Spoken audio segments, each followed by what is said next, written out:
In 1975, Travis Walton vanished from a forest in Arizona. His co-workers claimed he was abducted by aliens. The police suspected they had killed him. And Travis, well, he returned 5 days later with a story that was beyond belief. In 1993, Hollywood got a hold of his story and thought, what if we made this 10 times scarier and added an eye needle? Thus was born Fire in the Sky. Is it a bold dramatization of one man's real-life trauma? Is it government disinformation disguised as prestige sci-fi? Or is it just the world's most effective anti-logging PSA? We'll get into it in this episode of The Regular Guy Movie Show. Lights go down, let's hit play. Regular guys got something to say. The Regular Guy Movie Show, talking flicks. Here we go! Welcome back to The Regular Guy Movie Show, where three dudes revisit the beloved movies of their childhood to find out if they still hold up or if they were just holding us down while aliens poked us in the eyeball. Today we're diving into one of the most unsettling alien abduction films ever put on screen, Fire in the Sky, based on allegedly real-life encounters that sparked investigations, polygraph tests, and decades of debate. This movie gave us one of the most terrifying spaceship scenes of the 90s, and possibly the worst eye exam in movie history. Joining me as always on this extraterrestrial exploration are two of my favoriteest peoples in the whole wide world, my co-hosts, Justin and Brian. Gentlemen, are you ready to ignore all common sense and walk towards the light? Let's probe this thing. All right. Yeah. Beam me up, boys. All righty. Well, gentlemen, let's kick things off as we always do. And let's kind of flash back to when we first encountered this movie. Brian, when did you first watch Fire in the Sky? I was in high school and I watched this in the movie theater when it came out in 1993. Nice. Yeah. Very nice. Justin? All right. So, yeah. Okay. Oh. So I watched this today. Okay. With a caveat, because there were scenes that I do remember. I don't know when I saw those. I can't recall. I mean, in 1993, I was 11. Possibly my parents watched it, and I saw clips of it that I remembered, and those memories came rushing back today while I was watching this movie. Well, I did see this in the theater as well back in 1993. Mm-hmm. And I remember having to tell my parents that me and my buddy Danny were going to see a different movie. And so then they gave us our money and sent us out the door of the car, dropped us off at the theater. And then we went to see Fire in the Sky. What was the movie that you lied about? I don't even remember. No. It's not even important. It wasn't UHF. Oh. Never came to my town, Brian. Right. Effing theater. Yeah. All right. So for those who aren't familiar, Brian, why don't you tell us a little bit about what Fire in the Sky is all about? Okay, so Fire in the Sky came out in 1993. It was a science fiction drama based on Travis Walton's 1978 book, The Walton Experience. All right, hang on. This is a bit of a ride. On November 5th, 1975, in Snowflake, Arizona, a group of loggers encountered a mysterious light in the forest. Travis Walton steps out of their truck to investigate and is struck by a beam of light from a hovering UFO, causing him to disappear. Struck him in the chest. Right, the chest. His coworkers, fearing he was dead, they fled, but later returned and found no trace of him. They reported the incident, but authorities, including Sheriff Blake Davis and Lieutenant Frank Waters, they suspected foul play, leading to public skepticism and ridicule. But wait, there's more. 5 days later, Walton reappears, disoriented and traumatized. Through flashbacks, the film depicts his abduction experience aboard the UFO, where he undergoes harrowing medical examinations by extraterrestrial beings. Despite passing polygraph tests, Walton's account is met with disbelief, and his return strains relationships. The film concludes with Walton and his friend Rogers reconciling, and the revelation that Walton, Rogers, and another crew member underwent additional polygraph tests in 1993, which they passed. supporting their claims. And how did this movie do in the box office? Mild. Yeah. Yeah, so the production budget was approximately $15 million. The domestic gross was around $19 million. The worldwide gross was approximately $20 million. So it did recoup its budget and made a small profit, but it was not a major commercial hit. It received mixed reviews at the time, with critics often praising the suspenseful and atmospheric alien abduction scenes, but critiquing some of the storytelling and character development. All right. I get that. Yeah, that's kind of what I saw too. Mm-hmm. Yeah. Well, this movie was based on the book that Travis Walton wrote, The Walton Experience. It came out in 1978. And Brian, you've read that book, right? I did read the book, yes. And this movie doesn't follow it verbatim. No, but it was close, but with embellishments. Sure. You know? As screenwriters are wont to do, they dramatized it a bit. Oh, of course. They took some liberties, from what I understand. And I've not read the book, though I have ordered it. And it was inspired by watching this movie. Like, I want to know more. Yeah. Yeah.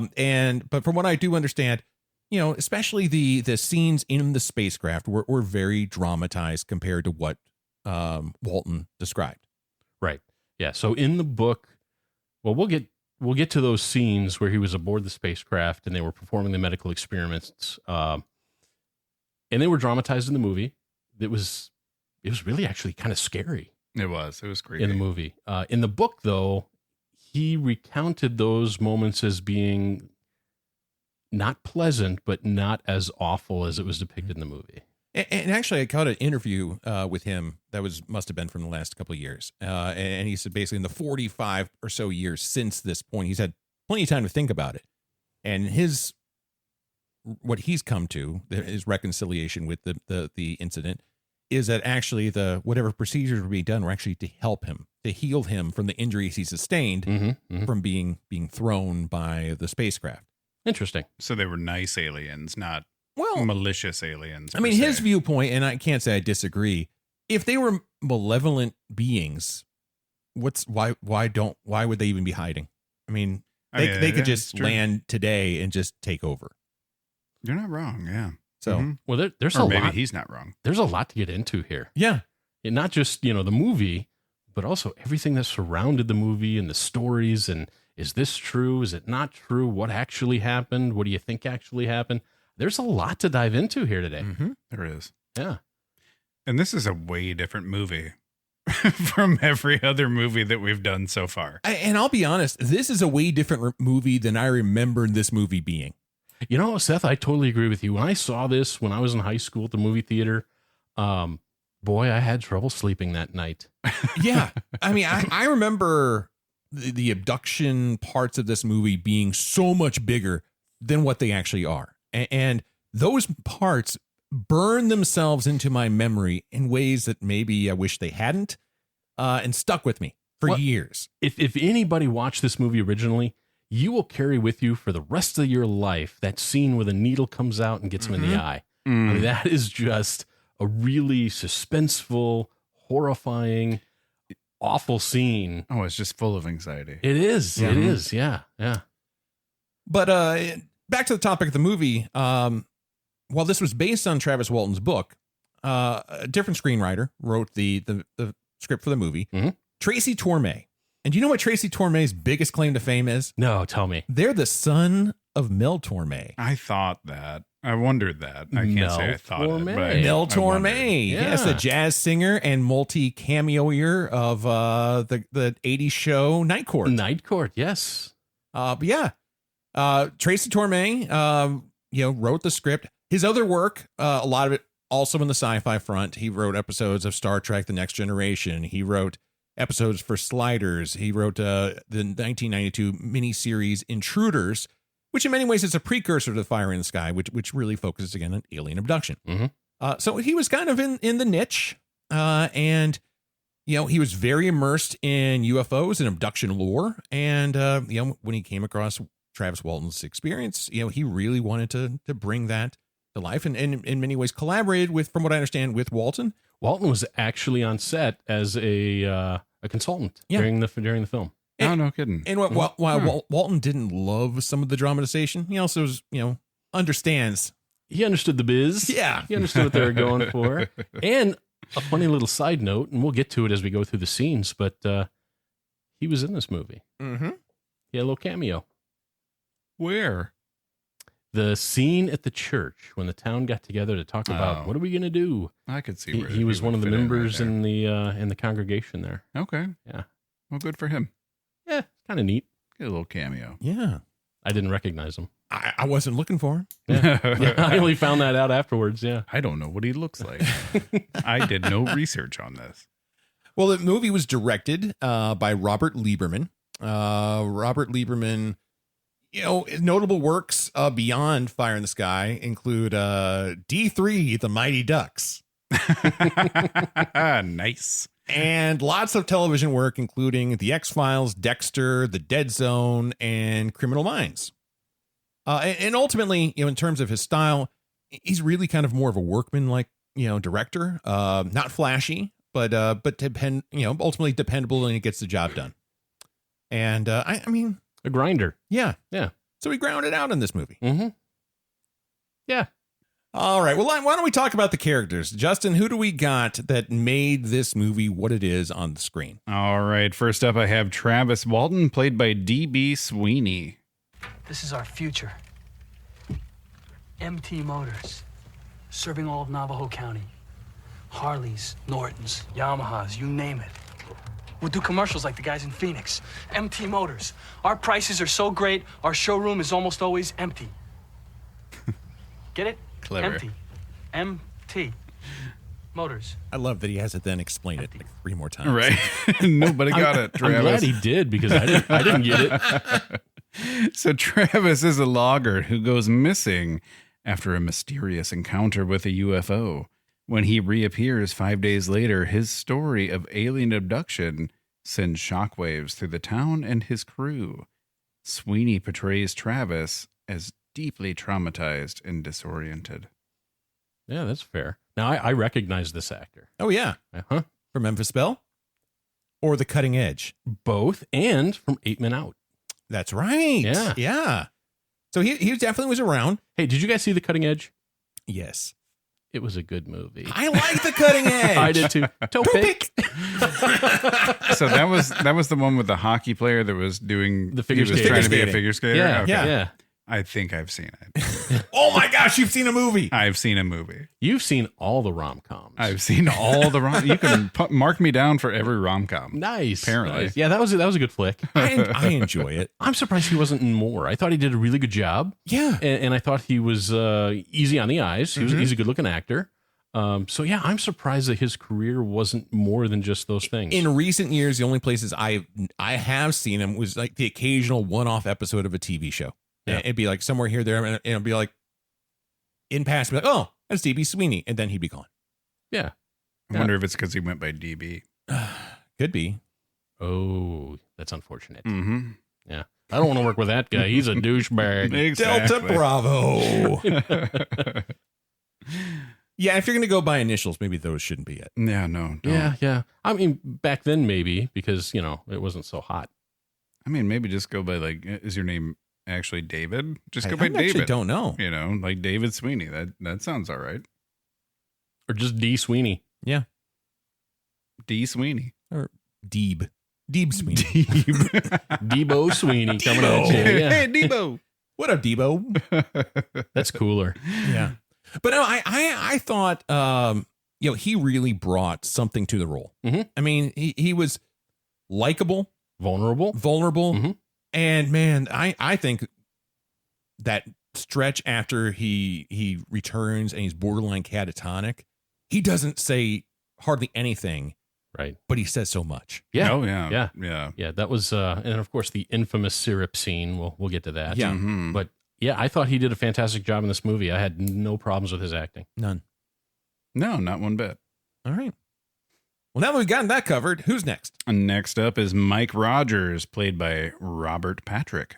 And if any of you got anything to say about me or my crew, you say it now. And you say it to my face. Hell yeah, Mike Rogers. Yeah. So he's the crew leader and Travis's closest friend. Mike is torn between the pressure of skepticism and his loyalty to Travis. His emotional breakdowns and desperate attempts to prove the truth give the movie a strong emotional core. This was really his first notable role, following another really big notable role, Right. Terminator 2. Mm-hmm. Yeah, he was the T-1000. Yeah. And he didn't say much, and he was really just more action more than anything. But damn, he was instantly recognizable after that movie. Because of the eyes. Yeah. He has very distinctive blue eyes. I watched this movie with my wife, and there was a few seconds where she actually asked me, she's like, who is he? Where do I know him from? T2, baby. And then when I told her, she's like, oh, yeah. But I thought he did a really good job that I did not typecast him as the T-1000 I know. while I watched this movie. Right. I thought he played a totally different character. And it could be that enough years have passed since Terminator 2, because I've seen him in other things since that time. And like he did several seasons of The X-Files. I also remember him from The Faculty.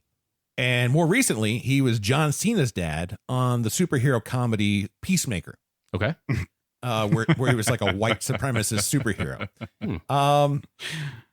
And so, he's broke that mold for me many times. But yeah, I think if I put myself back to 14-year-old me sitting in the movie theater, as soon as I saw him, I would have said T-1000. But within minutes of saying that, I think I would have just been, oh, that's Mike. I totally agree. I thought his acting chops were really, really good in this film. Mm-hmm. Yeah, he did great. I didn't know he was T-1000. Have you seen that movie? I don't think so. Oh, you've not seen T2? No, I've seen T1. T2 is probably one of the very few sequels that is better than the original. Godfather 2. Yeah. That's another one. Mm-hmm. But yeah, there are very few where Empire Strikes Back. I could see that. I did see that. I thought Return of the Jedi was the best of the three. Are you kidding me? No. Sacrilege. Oh. But yeah, I really thought he did a really good job in this movie. Yeah, definitely. He owned the role. He owned the screen. Mm-hmm. When he was on screen, you paid attention. Yep. But it wasn't annoying. No. It wasn't forced. He just had a presence about him. And that's just it. There was a presence. Mm-hmm. There was a strength. There was a solemnity. There was charisma when there needed to be. But what was that first word? Solemnity. Solemnity. Solemnity. It's the quality of having solemnness. Okay. Oh, I see that. Okay. All right. Thank you for educating me. Yeah, that might be. I'm pretty sure it's a word. That's a great. I'm going to start using. You're that. the Mensa member here. You should know. Yeah, I read the dictionary once when I was a kid. I may have glossed over the S's, but yeah, that's a class ass word, man. Yeah. Well, Kudos. that's how I roll. You're in the present, Justin. We're in the presence of greatness. Class ass. Yep. Class ass. Yep. I like that. Except that he liked UHF. Speaking of which, birthday is past. I think I'm owed a spatula if you actually love me. I know. I was out of town. Okay, on your birthday. So I ordered you a special spatula. Okay. The problem is I ordered it from the TikTok site. So number one, who knows when it's coming? Mm-hmm. Next year. Number two, I may have just thrown like 39 cents out the window. Right. You never know. Never know. It's a crapshoot. Yep. Still waiting. I may or may not have a cat water bowl coming soon. Oh, nice. I don't know. Yeah. Time will tell. It will. You know what? I should have just gone to Spatula City. No, They sell Spatula City. spatulas. And that's it. And that's all. All right, who else we got? All right, next up, I got Frank Waters, played by James Garner. Still, you have to wonder how those boys came up with such a crazy story. Yeah. Look, back on Earth, we're dealing with the murder. Plain and simple. All right, so Frank is a seasoned investigator sent to look into Travis's disappearance. He represents the rational, skeptical side of the story, trying to uncover what really happened in the woods. He is the antagonist of this movie. Mm-hmm. But he's not a villain. No. Is he the voice of reason? I think you could call him voice of reason. He's the embedded skeptic. He's trying to get to the bottom of it to a point. I mean, let's be real. He's he's trying to solve a crime, and sometimes these things come down to convictions more than actually answering the question. Sure. So he's trying to find the most logical answer. For him, the most logical answer is a hoax. That doesn't necessarily go along with what the stories they're telling, but he's working with the facts. You know, I also thought that when Travis came back after the 5 days he was missing, there really wasn't a crime being committed. Right. And so I felt like he asked a few questions just for, he wants to be proven right that it was a hoax, but he really didn't care. He had bigger fish to go fry. He didn't want to tarnish his record. Right. You know, he had a reputation to uphold. He sure did. And for the missing person just to show up, like, something else has to be going on there. And like, there's no way that he could have been called in for something that he can't solve.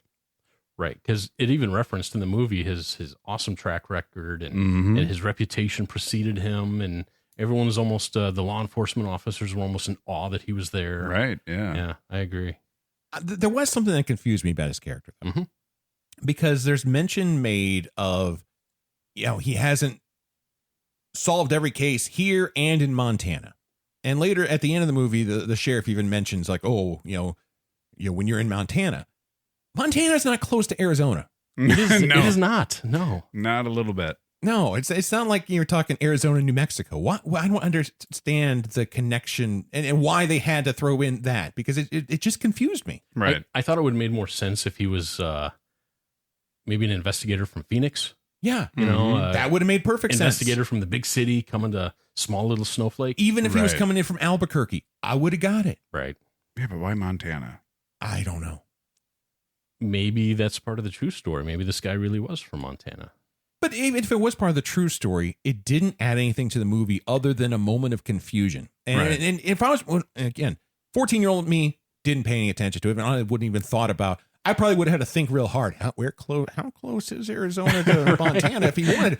But an adult me knows there's a big damn distance between those two places. Or Right. at 14, you would have just taken their word for it and been like, oh, Montana borders Arizona.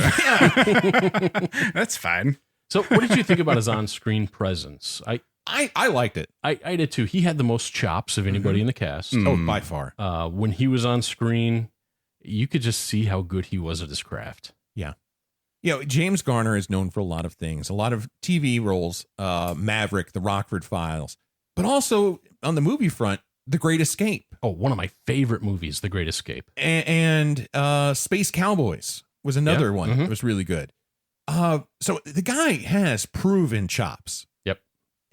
But that also beyond that, there's this charisma he brings to every role. This likability, no matter what he's doing, this good old boy kind of sensibility. Oh, yeah. And even though he was being the hard ass, he was so dang nice about it. He was like the likable asshole. He was. Yeah. Yeah, Justin, what did you think about his presence on screen? Yeah, I liked him. I think he elevated everybody else around him. I agree with that. I think anybody who's in the scene with him, you strive to be as good as he is. And I think that probably helped the entire production. I think there's something to what you said, because a lot of the actors he was working with, the guy who played Dallas in particular, had a lot of scenes together, a lot of moments together. And Dallas the guy who played him wasn't nearly as established as an actor as James Garner. No, but But we'll James get to, Garner- we'll get to him. I thought he did a great job. I thought so too. And the actor who played him, Craig Sheffer, I think, James Garner brought his level up. He helped him along. He guided him through the process on screen in a way that it just worked. I mean, it almost felt like they were truly pissed off at each other. Yeah. I think that's really cool when an actor does that Mm-hmm. with the other actors and actresses around them. Right. Because you're going to be working with people who aren't as established. You're going to be working with people who might be new to the biz. But if you're that seasoned veteran that can give that, Right. you're like the old guy in the locker room that can give some really good advice, Oh, for sure. Yeah, Yeah. you're helping bring them along instead of, I'm better than you, don't talk to me. Right. Exactly. I'm going to upstage you at every turn. For sure. Yeah. I thought that was really evident, and I thought that was cool. So we touched on Alan Dallas, the actor that played Alan Dallas, Craig Sheffer. He also appeared in movies, A River Runs Through It, as well as Some Kind of Wonderful. Mhm. And on that logging crew, there were a few other people I think are worth just mentioning. Well, back to Dallas, I recognized him from Friday Night Lights, Okay. Mhm. The TV show or the movie? the TV show. All right. I think it's funny you bring that up because Peter Berg, who played David, he was the guy who was the church-going guy. Yeah. I recognize him as an actor from the TV show Chicago Hope. Okay. But he has built much more of his career as being a director. His films include Very Bad Things, Hancock, Deepwater Horizon, Patriots Day, and Friday Night Lights. Huh. So, yeah, connection. He was a director for all those. Yeah, That's a pretty good resume. he's done some stuff. Wow. Another character worth talking about from that crew, Greg, who was played by Henry Thomas. Yes. My wife recognized him immediately. And Henry Thomas is known for one role in particular, Mm-hmm. Elliot From E.T. from E.T., Oh, no way. Brian's favorite movie. That's a crap ass movie. That kid is typecast. He only shows gets up in alien movies with aliens.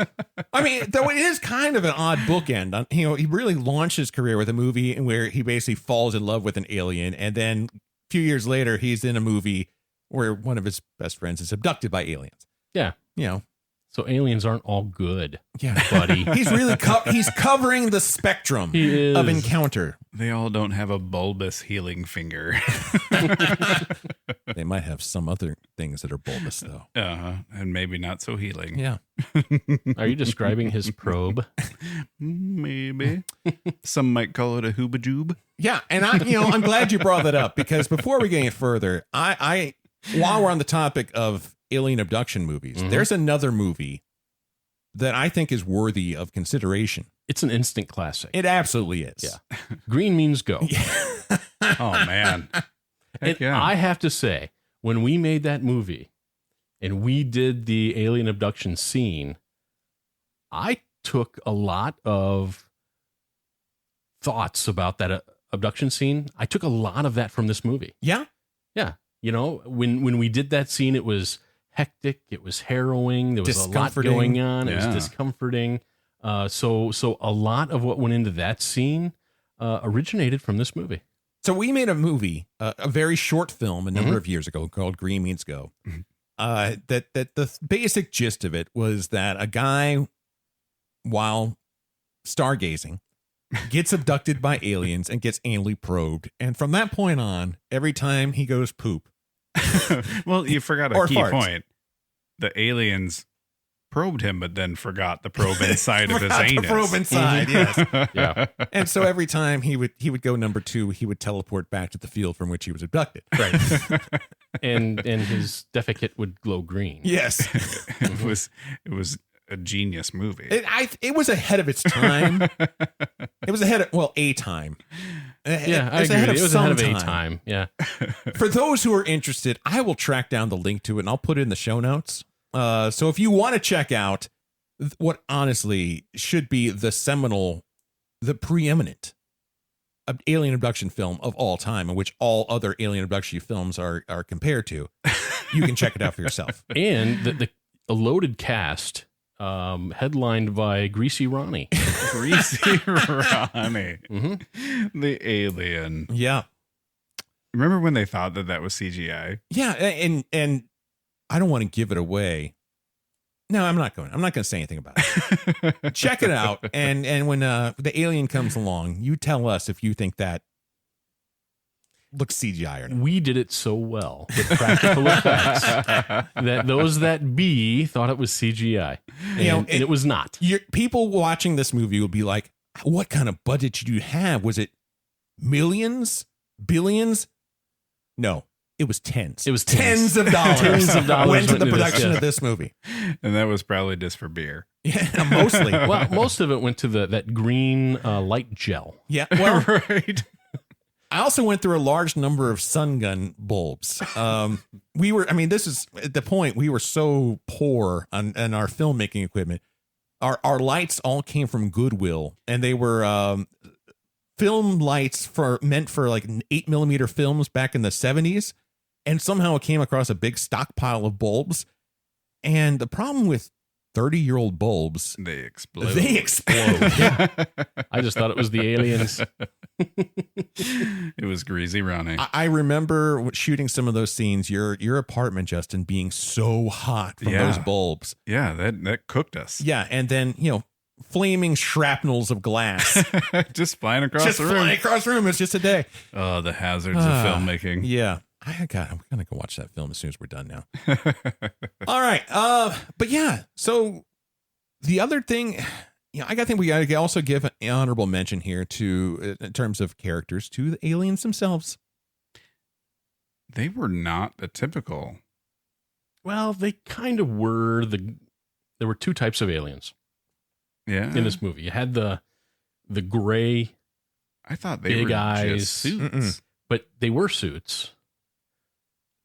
But that's the typical alien look that you see in a lot of different movies. Well, and I think that that's what they almost like planted for it. And we'll get into it. I don't want to get too much into it. The spacesuits really try to look like the aliens we see. Right.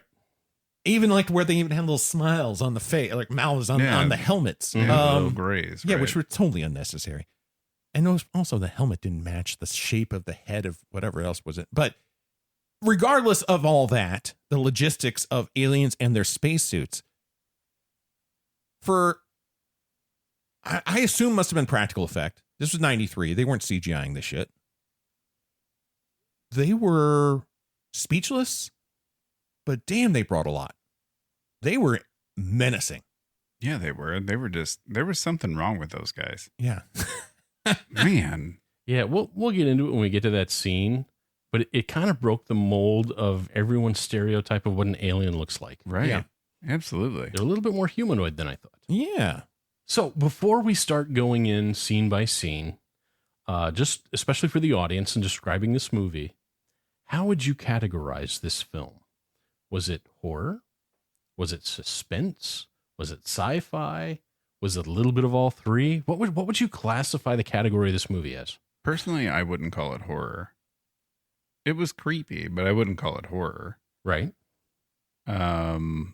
Sci-fi, suspense. It was a thriller to me. Yeah. But yeah, I couldn't to me, I couldn't call it horror. I felt it was a procedural police drama with a sci-fi twinge and a little bit of horror thrown in just for good measure. Yeah. With a dash of suspense. Yeah. And anxiety-inducing moments. Uh-huh. Yeah. I thought it was really, after I got done watching the movie, I'm like, okay, how do I classify this? What would I call this movie? Right. And again, this is one of those things that just changes with time. Because when I watched this movie at 14, I would have said this was a sci-fi horror. Yeah. Mm-hmm. Mainly because there were parts of this movie I just overinflated because they were so big. Mm-hmm. Now, as an adult watching again, yeah, I think it's just more of a thriller. I think it's more of a I would say more like a suspense thriller. There's parts of it that almost feel like a character study because the characters are so critical in this and they give so much room to breathe, their characters to breathe.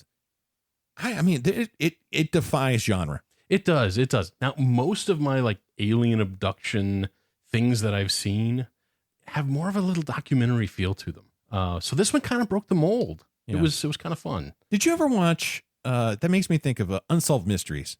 Oh, I've seen Unsolved Mysteries. I always loved Unsolved Mysteries when I was a kid, and especially they would have episodes like once a year. It was just be about alien abductions and spaceships and aliens. Oh yeah, love those episodes. That's good stuff. Yep. Now, I gotta say something, guys. I'm gonna bare my soul to you guys. You already know this, but I'm gonna bare it to the audience. Oh my. We each have things that bug us. Mm-hmm. You know, some people are afraid of snakes. Yep, that's some me. people are afraid of spiders, or there are themes, or there's subjects that really kind of make you the hair on the back of your neck stand up. Mm-hmm. For me, it's aliens. Yeah. I am pragmatic enough, and really, I understand the fact that with everybody having a cell phone and a camera in their pocket, if they were out there, there would be definitive proof. But the thought, and I always come back to Carl Sagan with his quote, is there life out there? Or if there's not, what a terrible waste of space. Yeah. And I tell you, to be honest, it's scarier to think that we're all here alone. Oh, I agree. In Yeah. this giant, vast universe. That pendulum swings both ways. You know, if we're not alone, oh, that's spooky. Yeah. If we are alone, holy cow, that's spooky. Right. The whole thought and the whole Yeah. idea and the whole conversation around aliens and extraterrestrial life Yeah. is fascinating. Well, and to your point, though, about with everyone having a cell phone, you're absolutely correct. We all have a camera with us. We carry a camera in our pocket that is better than most cameras anyone owned within the last 20 to 30 years. Mhm.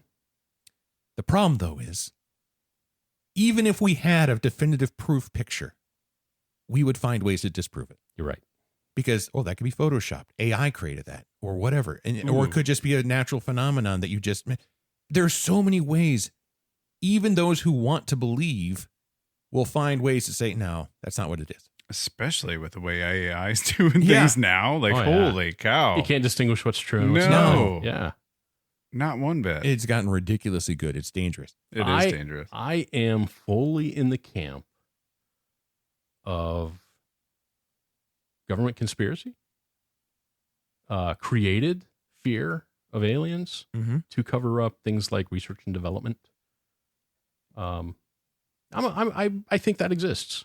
I mean, it could be. I mean, it's honestly there with all the crazy crap that goes on in the public eye from the government, the weird things, the weird announcements, the whatever it might be, whatever side of the political party you fall on, it doesn't matter. So much bizarre shit happens in the public eye. Right.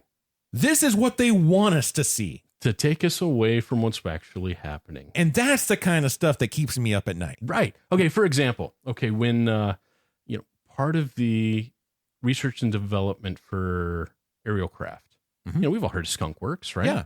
Well, Skunk Works was based out of Area 51, and so tons of UFO sightings. The most in the country came from there. Well, Skunk Works pulled tent pegs. And they relocated. Now they're located in Alaska. Mm-hmm. Now the state of Alaska outpaces the rest of the U.S. with number of UFO sightings. Yep. So that's not a coincidence. Yeah. When people see something and they don't understand what it is, that's the easy route to go to. And that was created by Roswell. Mm-hmm. The Roswell files were declassified not that long ago. And it was actually a government project to be able to bounce radar over the horizon, preparing for the Cold War, be able to spy on the Russians. And we didn't want them to know what kind of stuff we were developing. But was it? Right. So, even the name UFO, right? Like unidentified flying object. It could be like if I was looking out at the sky and I saw a kite and I didn't know what it was, that's a UFO. Right. But the name UFO is synonymous now with aliens. Sure. So even though it's just an unidentified flying object, we don't know what it is, what's floating in the air. Could be a weather balloon, could be anything. A satellite, whatever. But the name is synonymous with aliens. Yeah, there's a true parallel. It does raise that, What don't they call it something else now? UAP? Unidentified aerial phenomenon? That sounds correct. Yeah, Okay. I think they called them UAPs. Like last summer, my wife and I were on the front porch, beautiful evening, and we saw a Starlink satellite line go across the sky. I've seen the same thing. And it was really spooky to see. Yeah. And it took us a few seconds to really rationalize what the heck that was. Sure. I remember you sent me a video I of did. it. I sent you the You video sent of me a it. video and then farted in the middle of the video. We didn't- Because that's me. Because that's what I do. It was really kind of cool. yeah. And it, I don't know, it just makes you think that maybe part of us want to believe there's something out there. Maybe. I mean, is it, and maybe it does go back to it's more terrifying to think that we're on this planet and there's nothing else in this entire universe. Could be. Like, would you rather know that there's something else out there? I would want to know if something was out there. I'd want to believe that something was out there. Like the world is huge to us, Right. but the universe is gigantic. So, Right. It's a great big universe. And Like- we're just really puny. so Tiny little specks about the size of Mickey Rooney. right. So it's scary to think that we're out here floating all by ourselves and there's no one else. Like, to me, that's terrifying. I would rather there be aliens, even the little gray things, even the ones that want to like probe me in the butthole.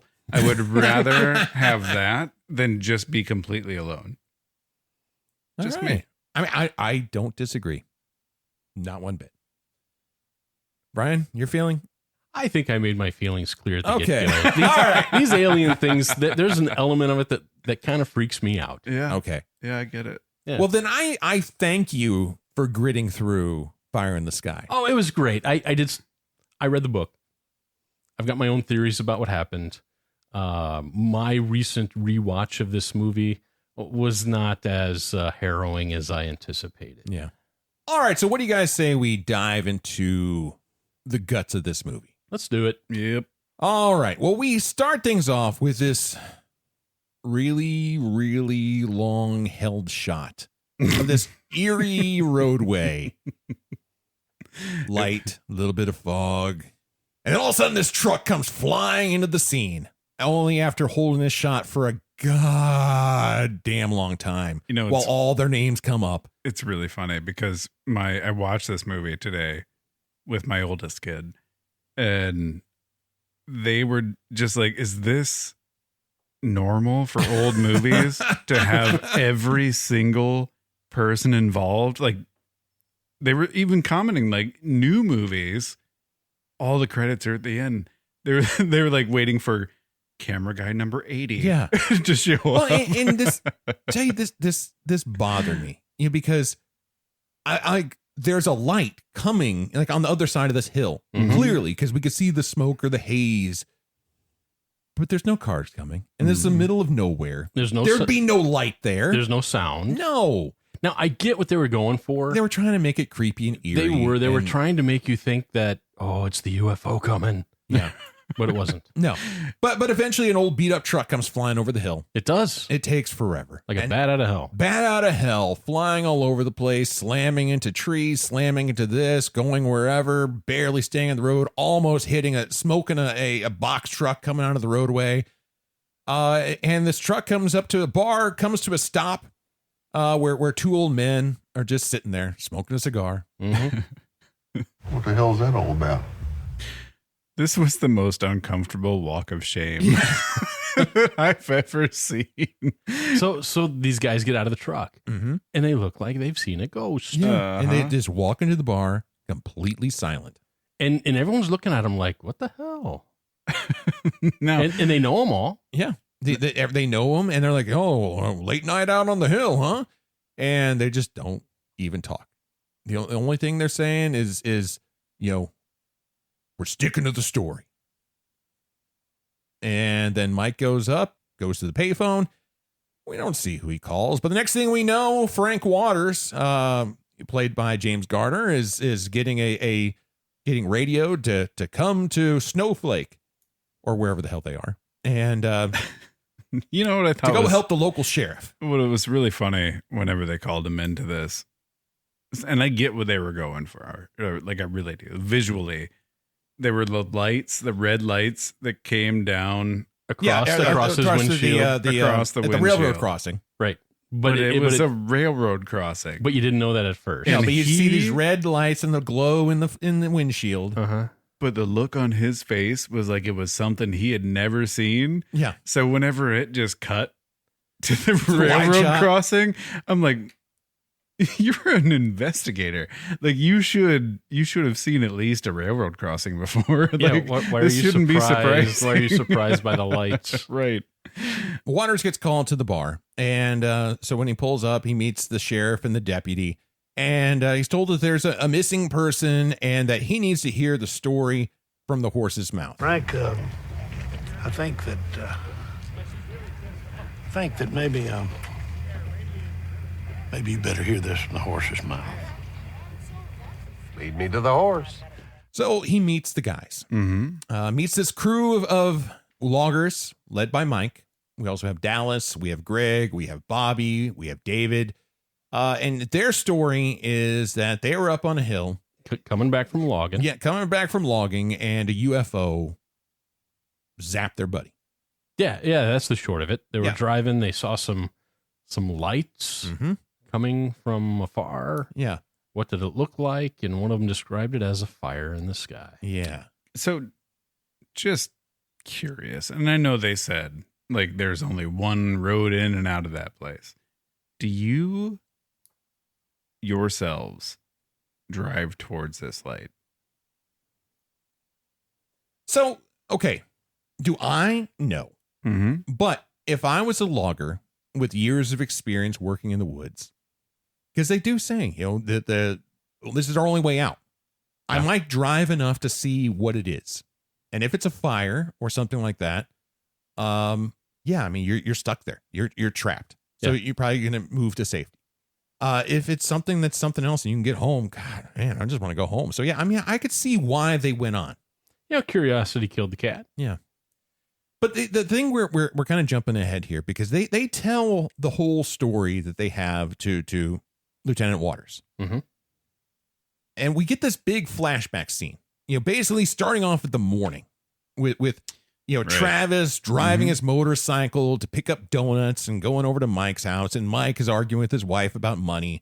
And Travis shows up and he's like, pulls out this drawing that he shows to Mike about this is, our dream, MT Motors. What I loved about that? MT showroom. Yeah.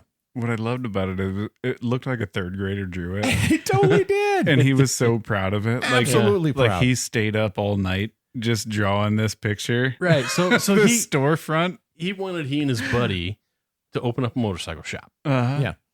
And that's his dream. Yeah. Yeah, he drew it with crayons. Right. What we also learned during this process, beyond the fact that Travis has the drawing skills of a third grader, is that Travis is in a romantic relationship with Mike's younger sister. Mm-hmm. And Travis jumps up on the roof. Instead of going in through the front door like a normal human being, climbs the side of the house to go visit Dana. Yeah. Dana, let's get married. I can't wait anymore. Travis. Don't answer. Just think about it.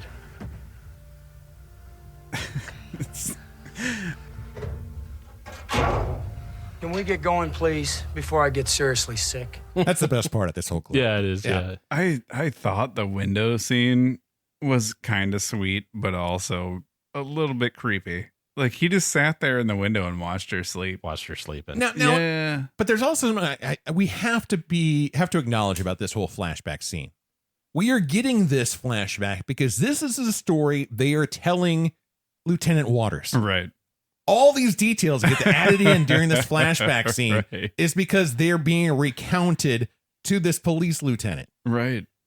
And for some reason, they decide to throw in the fact that Travis likes to ride down the sidewalk on his motorcycle and steal donuts. And he climbed up all Romeo style at my house this morning. I mean, some of these parts they weren't even there for. Sister. Yeah.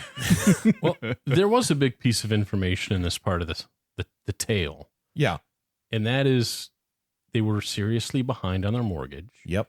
Money was a big issue. Mm-hmm. The bank's going to call again today. What should I tell them? Yeah. They were behind on their logging job. The contract was about to be up, and they weren't even close to being done. No. So it kind of set the scene of, all right, they're in some money trouble. Yeah. Right. Yeah. Desperation. And this is just one of the many incriminating details that are included in this flashback. Right. Because the other thing that's worth bringing up is once they go out to the job site, they Travis and Mike hop in the truck. They pick up all the other guys along the roadside. They go up on I think they're at Sitgraves National Forest, something along those lines. They're servicing this lumber contract. And from what I understand, what they're doing is basically clearing out the overgrowth. Yes. So basically, they're cutting down the trees and cutting those into smaller bits that can be then later be burned whenever it's safe to do so. And so there's a guy on the crew, Dallas, who Travis does not get along with. Now, Yeah. in the book, there wasn't so much strife amongst the crew, but it made for good movie.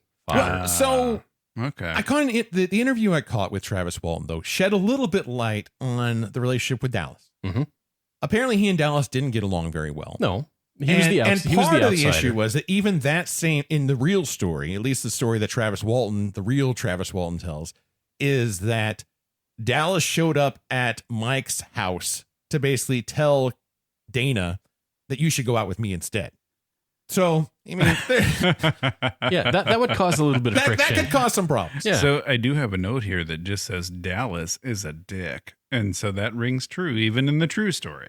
Absolutely. But in this, again, this is basically testimony they're providing to a law enforcement official. Right. They include that Dallas nearly intentionally killed Travis by felling a tree. Mm-hmm. True. Yeah. They include the facts that Dallas and Travis had beef. Mm-hmm. And shoved a chainsaw. Yeah, and close then to his they had an face. argument with the chainsaw. Mm-hmm. But ultimately, their story continues, and this bounces back and forth between the flashback and the scenes at the bar. But ultimately, we get to the end of the day of their work day. They're all loaded up in the truck. They're heading home, calling it done. And there's a moment where they start to see a glow in the sky. Looks like the sunset to me. No, Greg, that's east. Sunset behind us 20 minutes ago. Well, what do you think it is then? Maybe a fire, maybe a plane crash in the woods. Yeah, plane crash. It could be. And what they show in the movie is just bright red glow through the woods. Yeah. And they even described it as a moving red light. Yeah. So then that made me say, like, would you guys drive towards this giant moving red light in the wood? I would not. Oh, I totally would. I would not. I'd want to see what it was. I think I'm I not would doing like it. to think I'd be curious enough to go see. I don't know that I actually would, though. I think I'm too big a pussy. God, I hope I'm the one driving because we're going. Well, they do. Yep. They do go. And because of the reason they give is basically Mike says, this is our only road out of here. If there's a fire, we're stuck here overnight. And so they go to go see. And when they get to this clearing and they all take note of this thing in the sky. Travis, though, takes it one step further, gets out of the truck and decides to have a real close-up look-see. And just walks right out and he is going right there while they're screaming at him to get back in the truck, get back in the truck. What the hell's he doing out there? Get back to the truck. The hell is that? A giant flying mushroom. Back in the truck! He doesn't. I would drive to see what it was. I don't think I'm getting out of the truck. Oh, No. hell no. I'm not getting out of the truck. No. But yeah, Travis does not get back into the truck. He just stands there and all of a sudden basically a giant light shines on him and then he gets blasted. So do you think this plays into do you remember in the beginning Mike called Travis a flake? A flake. Do you think that plays into why he got out? Like, oh, you're just a flaky weirdo. Like, you're just going to go out and look at this thing. Like, why would you? Like, you saw what was in the sky. Yeah, I'm not getting out of the truck. I'm not getting out of the truck. I don't think I'm getting out of the truck either. Mm-mm. I say that though. But maybe a flake would. You know what though? I for some reason I'm thinking back to this point when I was around a freshman in high school and my family and I went on a trip to Montana. Mm-hmm. And we were staying in this cabin and I was out doing a little bit of hiking and had a camera and I was just trying to take some photos and I happened to see some baby moose. I could have took a photo of the moose from where I was at, but I decided to get closer to the moose. Uh-oh. And then Big Mama Moose came out Uh-huh. and Big Mama Moose chased me. And were there not a bridge that was going over this river real close to where I was, and I ran and I dove onto the bridge, and the moose just kept on going, I would have probably been killed. That'd have been unfortunate. That would not have been a fun day. Yeah, I'd have missed you. I never would It have would have had put you. a damper on the vacation if nothing else. Right? But I think there's something to that though, because like it's a moose. You know what Yeah. a moose is. True. You see a giant floating Thing in the sky. right. Like, are you really going to get out and poke around? I don't think I know I wouldn't. I would watch it from afar. Yeah. And just be like, what are you doing? Mm-hmm. Those guys probably had a gun. I'd probably shoot at it. We know they had chainsaws. Right. Yeah. Yeah. Like, rev I those would suckers like up. to get, if I had a big stick, I would just poke it. What are you doing? What are What you doing, spaceship? You like that? What even are like you? that? But yeah, Travis gets blasted by a light. So here's the thing that I didn't understand about this, right? Like, Mhm. he didn't get abducted at this point. No. So like the note that I wrote down, they got a new guy driving the tractor beam. Like, did he just get like, oh, I don't know how to do this? Like, he just got blasted across the field. Maybe like, that wasn't a tractor beam. Maybe it was just like their spotlight, because he was bathed in like a beam, right. and then he's looking up and he's like, and then all of a sudden, I guess energy from that beam, just flew him backwards, and now he's lying down in the woods, right, in this clearing, and he's now moving. Do you guys watch SNL, right? Yeah. Those alien abduction interviews with Kate McKinnon. Phenomenally funny. I love those. Yes. Yeah. I mean, that that's in my mind would have been great if they would have just sucked him up, Oh yeah. Yeah. by his rooter and his tutor, and but so he gets thrown back, and he's lying there, and they all think he's dead because he's not moving. I mean, I was expecting the beam to suck him up. Yeah. Right. Like, right, that's what I like. Why did you just and knock honestly, him down? And this just time. That's what I remembered. I remembered him being sucked up into the sky, but I was totally wrong. So when he got blasted across the field, I'm like, oh, I don't remember that. Yeah. Now, here's the thing. Mm-hmm. The three of us in a truck. Let's say, Brian, you decide you're going to go out and All right. look at the mushroom in the sky. Fair enough. I don't want to get out of the car. I'm not going to. But if you got knocked down by a tractor beam or whatever this thing was, that's when I would get out. Oh yeah, I'm not. Same thing for you not guys. leaving you guys. No, I'm gonna go and I'm dragging you back to the truck. Yeah, right. Now, I'm I'm going going to to run and pull you. serpentine style between the truck and you. Serpentine. Right. I might do some dive rolls. Yeah, I'm going to do a little barrel roll. Yeah. I'm going to do a little, They'll be like real slow. I mean, they won't be great. No, they won't. In my mind, they will be fantastic. Well, They won't look us good. now or younger us? No, like us now. Oh yeah, us now. I'm walking at a moderate pace to come get you. Like my knees will hurt the next day. I would like to move faster, but my ankles are just holding me back. But I'm not leaving you in the field. I'm not leaving you there either. That's not a buddy. No, not at all. But they do. They sure do. And the scene is fairly hectic. You have It's the other absolutely crew chaotic. members. You have them yelling, "Go, go, go! Let's get out of here!" And they're freaked out. Well, and in fairness, we should talk briefly about the fact that the guys on this crew are not all that close of buddies. No, they when they introduce the really our best exposition dump we get from this is the deputy talking to Waters back at the bar, and basically rattles off all the guys. Tells us that David is a church going kind of guy. Bobby just joined the crew a week ago. He's from out of town. Greg is the youngest member of the crew. Dallas is a drifter. He's only been here a couple weeks. And we know that Dallas and Travis got beef. So really, the only person who is probably the closest, we know that the closest person to Travis on the crew is Mike. Mike, yeah. And David's a pretty good guy. He seems kind of beat up by it, and we see signs of that later throughout the rest of the movie. But at least three of the other guys are like, get the fuck out of here. So they got no skin in this game. No, they just not want to at save all. their own ass. Rightfully so. So he does it. He pounds the accelerator and they scoot on out of there. He left his best friend. And so he was hauling ass. And at this moment, I'm thinking, oh, okay, so this is the moment right before the truck hauling ass scene we got at the beginning of the movie. But it's not. You're Because right. he stops the truck and he's like, I got to go back. I got to go back. What the hell are you stopping for? We left him there. He's dead, jackass! We gotta go back. No way! What are you talking about? No, maybe we do gotta go back. No way! Go back! We don't know that he's dead yet. Get out of here! Let's get back! What are you talking about? I'm going back! If you don't want to go, get out of the car. Now. I'll come pick you up later. That's chaos. Yeah. I mean, I love the layers of chaos there. Right. I mean, it is tension in the acting. It's tension in the music. It's tension in everything. The lighting. Yeah. Everything. But ultimately, yeah, Mike basically says, I'm going back. You don't want to go back, get out of the truck. I'll come back, pick you up. So Mike does go back on his own. Can't find Travis, though. Travis is gone. What happens from there to the point that the movie starts with where the truck is barreling down the road? We don't know.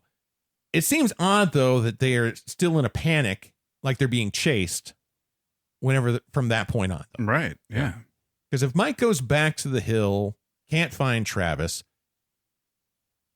the spaceship is clearly gone. Right. Travis is gone. Travis is gone. Yeah. Why they're driving like a bat out of hell, I don't know. But anyway. Fear. Yeah. Adrenaline, yeah, I guess. But, I mean, the movie would have ended right there because I would have just got out and drug you to the car. Yeah. But then what if you got sucked or frozen by the beam? There are 5 more guys. They could pull us out. Come on, Zapper. Can you take all of us? Then you know what? Probably. They probably could. We go together. Go together. And we fuck up the entire alien world then. Because we're together. I'm not going to let them poke your eye with a needle. Hell no. I'll let them probe your ear. No, I probably like it. But I'm not going to let them stick a needle in your eye. I appreciate that. I'm there for you, buddy. Thank you. Yeah. Yeah. You too, Seth. Yeah. Yeah. No, we are in this. We're a team. We are. We will fuck some shit up. I heard teamwork makes the dream work. Maybe they just dreamt of aliens.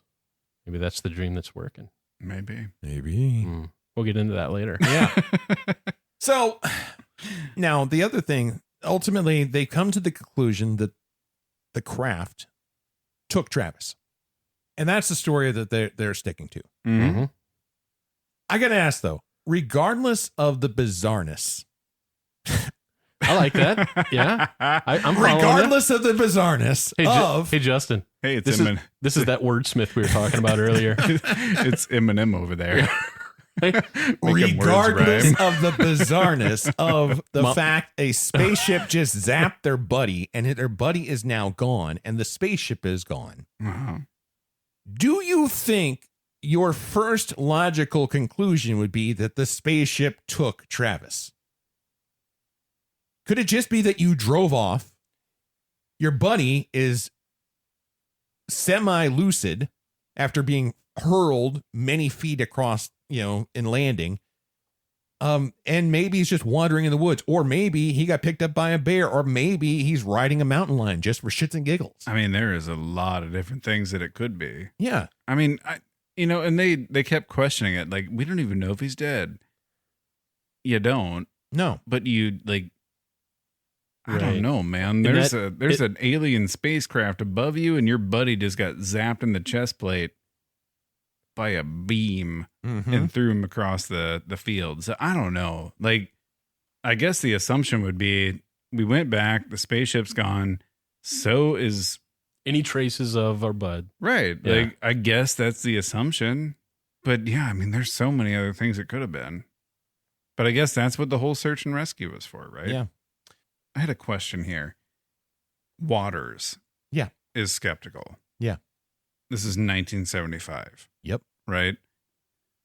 Today, say the three of us came to, had the same story in the same situation. Today. Mm-hmm. Do you think law enforcement would be as skeptical today as in 1975? Do you want to find out? Ooh. No. We're not going to do that. On the air research. No, we're not going to do that. Who's making the call? I got you.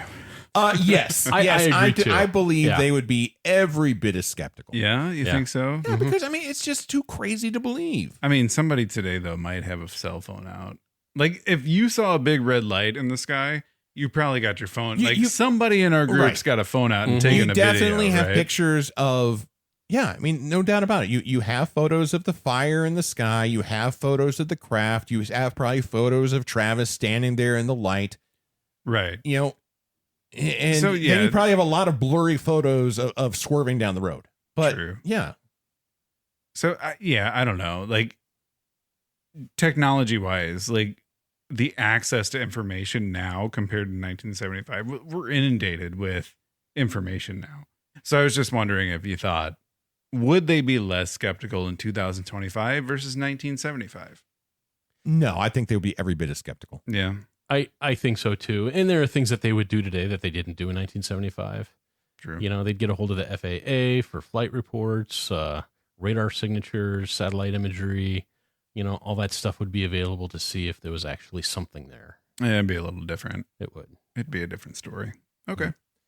But anyway, they basically, from that point on, Waters and the sheriff, they make their plans. They're going to, bring in helicopters, bring in dogs, bring in horses, bring in all the whole kit and caboodle to search the ridge the following morning. Fast forward to the following morning. I want 2-man teams on that ridge. That boy's out here. I want to find him. And sure enough, we see helicopters, we see dogs, we see horses, and a lot of people searching for Travis. And Waters and the guys visit the spot that Mike was supposedly or allegedly taken. You're certain this is the spot? I mean, it was night, but yeah. Here, it was right here. This is exactly where he You fell. said there was an obvious depression, that we could see it clearly. This is it right here.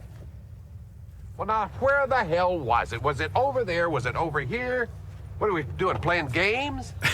I mean, they're not that far apart. They're really not far apart at all. No. Like, I mean, my God, it was night too. And it's a forest. Right. Yeah. Every tree looks like They the all other look the tree. same. They do. And you're also panicked as shit. Yeah.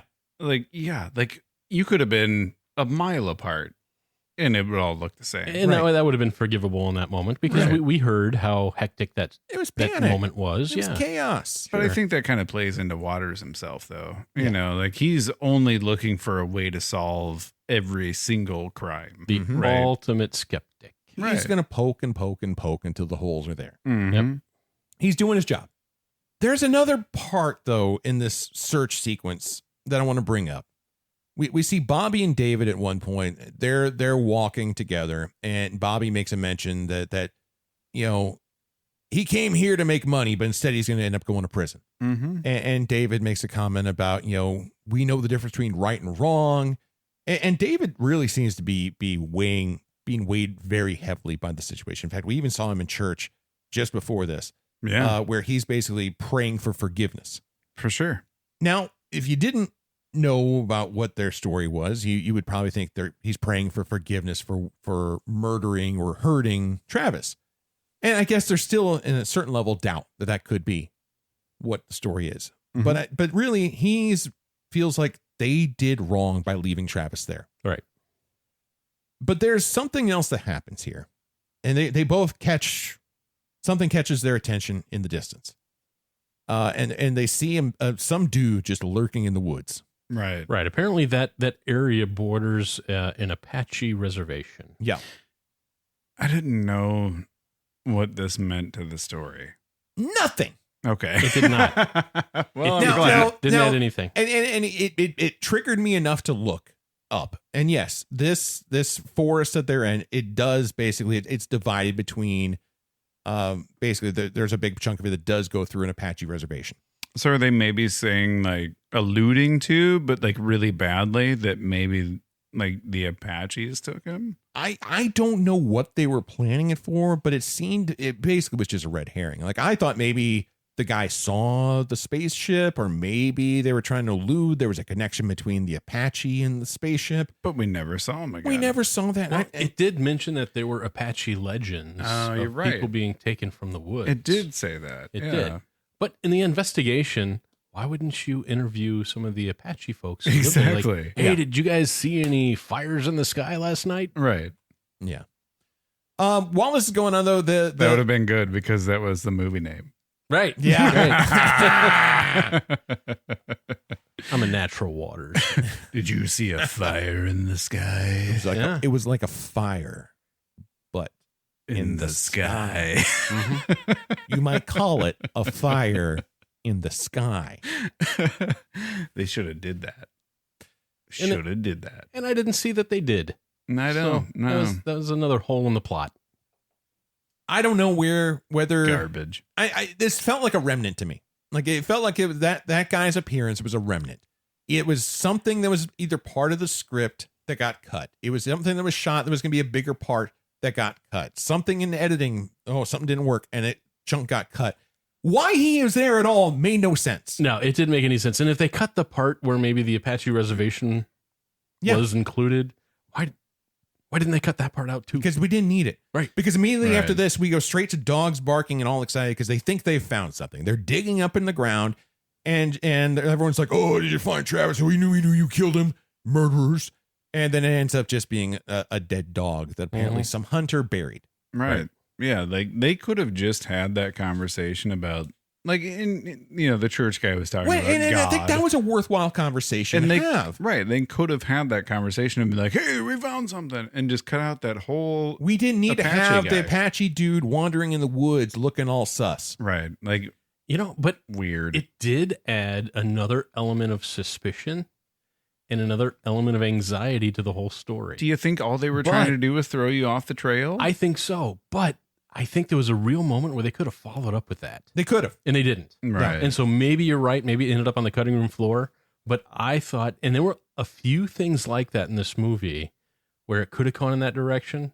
And maybe it was just to plant a seed of apprehension in the viewer. A little bit of doubt, right? Yeah. So this is also one of those things where I feel like this movie, when it came out, it marketed itself so heavily as being based on a true story. Right. No one went into this movie thinking that this might have been a murder.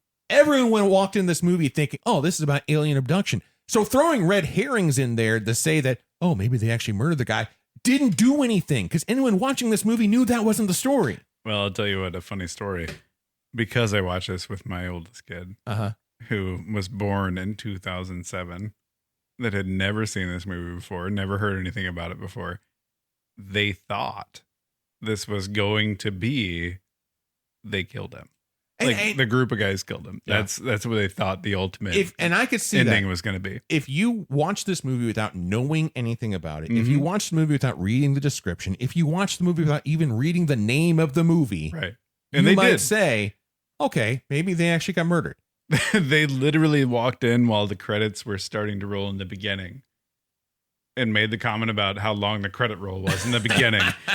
And then they knew nothing about this thing going And I on. could see that because, it's just like when I watch episodes of Dateline with my wife, almost immediately, every episode, and I'm like, the husband did it. Because you just know. Right. It doesn't matter how long they try to show you he's a good guy. You know he did it. Yeah, he did it. Yep. Fucking husbands are the worst. They are the worst. Goddamn. So after the searching, Mike goes back home to his house. Finds out Dana, his sister, is staying over at the Walton's house, and Katie tells Mike that they got a phone call and they've lost the logging contract. Mike's upset. He lost his best friend, and the only thing that his wife Katie wants to talk about is money. Mm-hmm. Katie wants Mike to tell her what really happened out there. So this is where I wrote down, I think that my wife would believe me. I think she would. Yeah, but you and your wife are getting along. Yeah, well, I mean, I think that's a big part of it because Mike and Katie have a stressed marriage. They have a stressed marriage. This is not going well. They're probably on the verge of divorce regardless. Yeah, I thought I saw signs of them being on the outs. Okay. Because even in the flashback before, Travis gets there, they're having arguments about, how we're going to pay the mortgage. Mm-hmm. And, who knows what other issues they've been having for a while.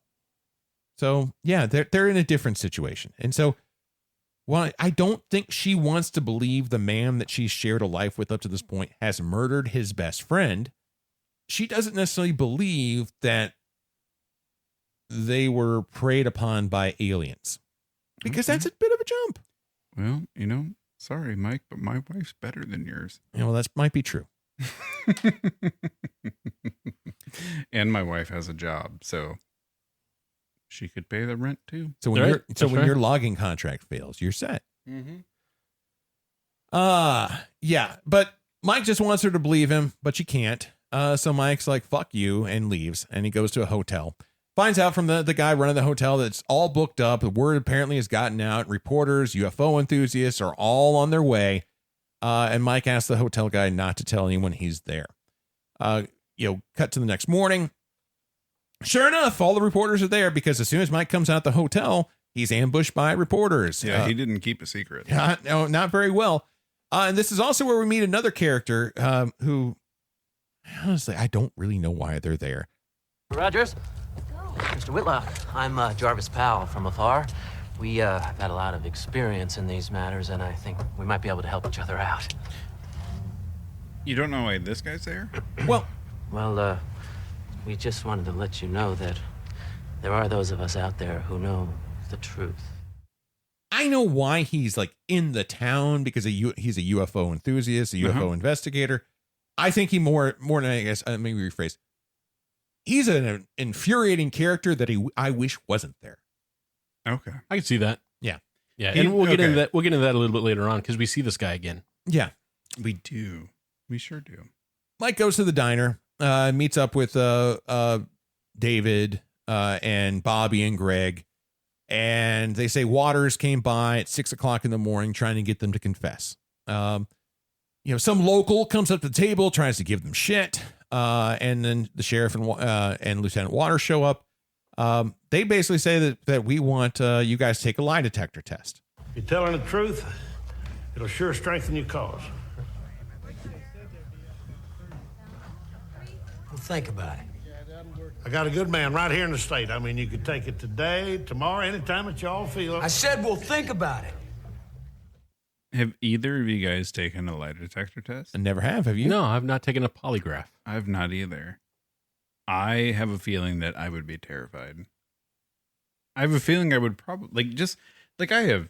Even telling the truth, because it measures like respirations, heart rate, and all that stuff, and stress indicators. You know what it's measuring. So even if they'd be like, "Hey, what color is your shirt?" And I'd say, or is your shirt red? And I'd say yes, and they would be like, "Oh, you lied. I'm wearing a red shirt." Well, okay, the needle would be going ding, ding, ding, ding, ding. So right. Yes, you're stressed going in, which I think is a normal thing, and they basically factor that into the baseline that they're measuring. Oh, sure. Yeah. They're basically looking at your variations from the baseline. Right. Like I've heard So you're in there and they say, is your name Justin?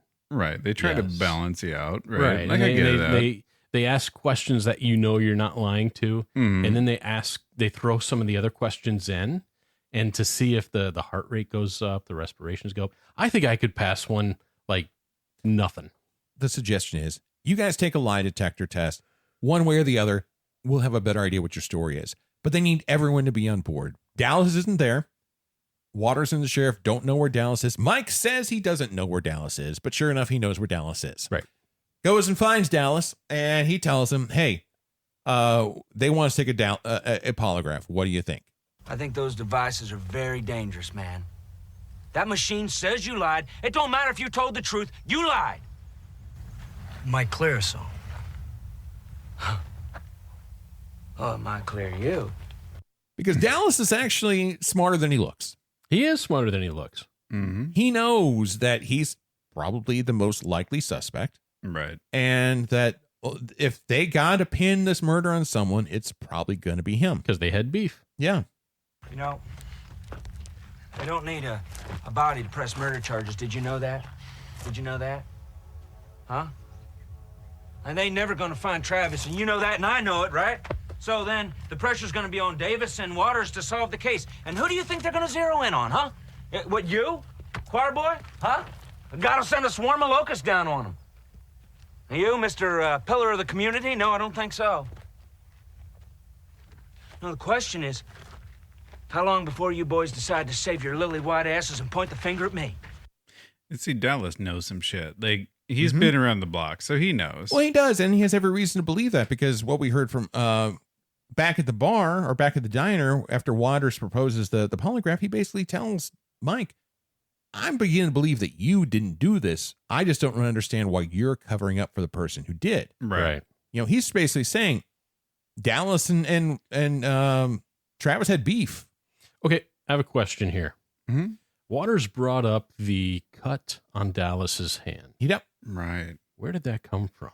They never exactly never say, but explained apparently it was some form of altercation between Travis and Dallas. There's two different stories to this thing. Yeah. But never gets clarified. No, it doesn't. So Dallas said initially that it was like a work hazard. He did it to himself, right? Yeah. And then we come to find out later The 17-year-old said it was because of the altercation. Right. Which we didn't see. Right. Right. You ought to be more careful, son. Yeah, well, I'll do my best, Daddy. Daddy. Bet you will.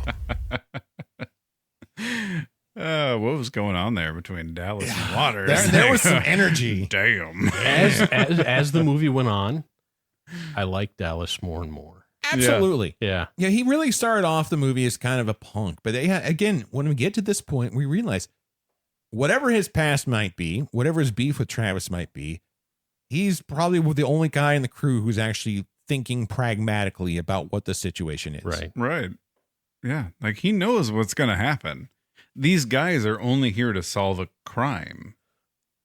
They're not there to investigate a UFO abduction. Right. Yeah. So you're going to find somebody who fits it close enough to make an arrest. Well, Occam's razor. Right. Yeah. I mean, the path of least resistance is usually the truth. Exactly. And back to the things we were talking about just a little bit ago about how if you didn't know what this movie is about, how you could reach a different conclusion about what was going on.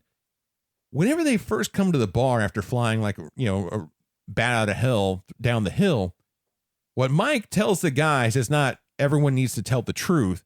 He says everyone stick to the story. Right. And it's always about sticking to the story. Right. Yeah, exactly. So it does. For the person who doesn't know anything about this movie, it is set up like it's a bait, right? Like It is a bait. It's a bait and switch. Well, it's causing doubt in the viewer. Yeah. Oh, I know that person did it. Oh, no, maybe it was this person. Oh, my gosh, it might have been the third person. Right. Yeah, I get it. Like they were doing something. Well, they were trying to throw the audience off. Yeah. While all this is going on, we have lots of media attention for the disappearance. Reporters are everywhere. Tourists are everywhere. UFO enthusiasts are all over the place. And the town's got a bit of their panties in a bunch. And so they have a town hall meeting to talk about the situation. Ultimately, people are pissed. They say the town is unsafe, and they want to know why no arrests have been made. Now, if there's been foul play, we need to know now that our town is safe to live in. And why haven't you made any arrests? Come on, Nate, think it through. There's not one scintilla of evidence that a crime has even been committed. Everybody's got a pretty good idea what really happened. Hey, hold it. You just hold it right there. Here comes Mike. What are you people trying to say? What are you saying, George? Are you saying I killed Travis Walton? You really disappoint me. That hurts. Mm-hmm. So everybody in the town knows Mike. I'm not mad. I'm just disappointed. God, man. Did your parents ever pull that one out on you? Oh, for sure. Oh, yeah. Yeah. Man, that was, I don't know how, to me, that was like the kick to the gut. Yeah, cut to the core. Like you didn't want to You didn't give a disappoint. shit, did you, Brian? I didn't disappoint a whole lot. Oh, but I don't know. More than the disappointed in you, Brian, I was more scared of the belt. Yeah. Okay. Mm-hmm. All right. Yeah. So these 5 days, the 5 days that he's missing, this is where I thought the movie started to drag. Yeah. This is where it got a little slow and got kind of boring and repetitive. And it was just like, man. Okay, we get it. The whole town thinks you killed him. Right. How many times do you have to say it? Get to the good stuff. Right. Like, and I don't disagree. I think care about your marital issues now. And I don't care about the whole town hating you and the polygraphs. Like, get to the good stuff. Right. Yeah. That's what I wanted at this point. Yeah. And I don't disagree. They could have truncated this quite a bit. But I guess that was part of the storytelling of like trying to like gear the viewer into other avenues or whatever. But so Snowflake, Arizona is a small town. Mm-hmm. And Mike is known by everybody. He was called a pillar of the community. Mm-hmm. Apparently he's a good guy and people liked him. Right. Boy, they turned quick on him, didn't they? They sure did. Oh, Even his absolutely. wife. Yeah. She was in that church. They all turned quick. She was in there to rally and fight against him, Well, too. I don't think she was like lighting the torch. I but think she was. You think she was? I think it wasn't until he got done with his speech that she cried. Yeah. She was in there. She was like, fuck you, Mike. Can't pay my mortgage. He needs out. Forced your ass anyway. He needs to get out. So how did he afford the hotel if he couldn't pay his mortgage? I thought that about breakfast too. You know, he's going to eat. Maybe that's why he didn't eat. Right. He's just having a cup of coffee. No thanks. I can't do any of that. I can't pay for shit. I got no job. Maybe he's the change bum. Maybe, but the water almost came out of my mouth. Right. I waited to say that while you were drinking. Hey, mister, got any change? I only got this penny. Thank God for that penny. Yeah, it was a great penny. Mike, though, gets goaded through this whole process to basically say, yeah, we'll take your damn lie detector tests. And so cut to, him and all the guys showing up. They take their tests and, they get asked all these different questions and they do all the different things. 5 days ago, about sundown on Rim Road, north of Turkey Creek, did you see an unidentified light just above the tree line? Yes. Did you see an object hovering above the clearing? Yes. Was it saucer-shaped? Sort of. I've never seen anything exactly like it before. He gets it. It was mushroom shaped. It wasn't saucer shaped.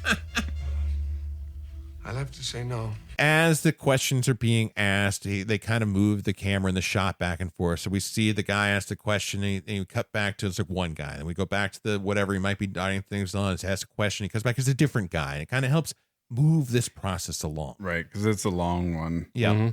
But ultimately, after they go through all this, the initial verdict is that the tests were inconclusive. One of the tests were inconclusive. And if one of them is inconclusive, they have to redo the whole batch. And Mike's like, he's tired of it. Look, we did what we said we'd do. We came in here like guinea pigs and let you test us, but that's it. We've had enough. I ain't coming back again. You're saying that you're no longer willing to cooperate. That's all we do is cooperate. And all we get back from you is grief. Mike, we need a little bit of time. No, Mike, I'm sick of this shit. I don't blame him. I don't blame him either. No. But one of the subtle things about Dallas in this scene is after he yells in that cop's face, the look. He turns around and looks at him and he shrugs his shoulder and he kind of smiles at him I'm not the bad guy anymore. No. My wife and I watching this, we saw that and it made us laugh out loud. Yeah, it was a good one. It was a good one. So the guys leave. We find out after they leave, though, because Waters and the sheriff are talking to the guy, Cy, who issued the test. It's like, so what do you think? And basically, they're told that other than Dallas, all the other four guys passed the test. They passed the test. Seems like they're telling the truth. We cut from here, though, to Mike's house. Mike's gone back home from the hotel. Apparently, he ran out of money. While he's there, phone starts ringing. And it's late. It's late. Absolutely late. Yep. We find out from Katie, Mike's estranged wife, that basically crank callers have been calling the house nonstop. She picks up the phone. No one's there. Phone rings again, and Mike, for some reason, is like, "Oh, I'll take care of it this time." And so Mike gets up and goes, answers the phone, and this time it's different. Yeah, who is this? I have a collect call from Travis Walton. We accept the charges. Just hang up the phone. I'll accept it. Go ahead, sir. Mike. Travis. Help me. Dun, dun, dun. Now, I got to ask a question.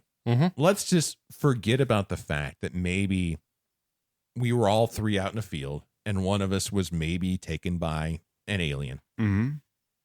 If you got a collect call from one of us and that was the voice you heard, what would be going through your mind at that moment? Where are you? I mean, yeah, there's questions. Mm-hmm. I mean, I'm gonna go find you. Well, yeah, but I mean, just hearing that, I'm like, oh, I feel like a pit in my stomach, man. That just like chills. And my best friend is. I would hope I'm wearing brown pants. Yeah, right. Gone for the last 5 days. Yeah. Yeah. Yeah, I probably would have pooped a little myself, or a lot. A little or a lot. Mm-hmm. From here, Mike runs out. Next thing we know, they're searching for Travis, and it's Mike. Mike, it's Travis's brother. Yep. Dana, and David. Yes. I'm gonna assume that all of them were on the way, because what a douchey move it would be to go out of your way to pick up all them on your way to pick up Travis after he's been missing for 5 days. You're gone for 5 days. Hold on, I gotta gather the crew. I gotta pick up a few people. Maybe they were on the way. Swing by McDonald's. Let's hope. Uh-huh. I'm gonna stop and get some gas, probably a pack of smokes, maybe, I don't know, maybe a road soda. Let's wait till morning light. Get some beef jerky. Yeah. I mean, it's raining out. Maybe we shouldn't go tonight. Well, you know, it's a well-timed Red Bull run, you know. Might be a long night. You never know. Now, there's another bit of fact here that I'm unclear on. Mm-hmm. So they know he was calling from a payphone at a gas station. Yeah. But they don't know which gas station. But wait. And they don't even know which town. How do they even know what gas station? Okay, because how do they even know he was at a gas station? I assume you don't hear the whole phone conversation. Well, right. So I assume Travis says, where, or Mike says, where are you? You know, and he's like, I'm calling from a payphone at a gas station in such and such a town. All right. This is where I run into an issue. Uh-huh. Neither one of you were small town folk growing up. No. Right. I grew up in towns that were probably roughly about the size of Snowflake, Arizona, probably smaller. Okay. I would know just from looking which gas station I was at, even if it was 10 miles away, because there weren't that many. Sure. Really, honestly, we navigate when you're in a small town. You don't navigate by the sign, by the road number. You navigate by, you turn left at gas station. You turn left at Buc-ee's. You turn left at Miller's. But at the same time, you know, Travis is not in good shape mentally or physically. No, I understand and that. He's probably not making good sense. I get that.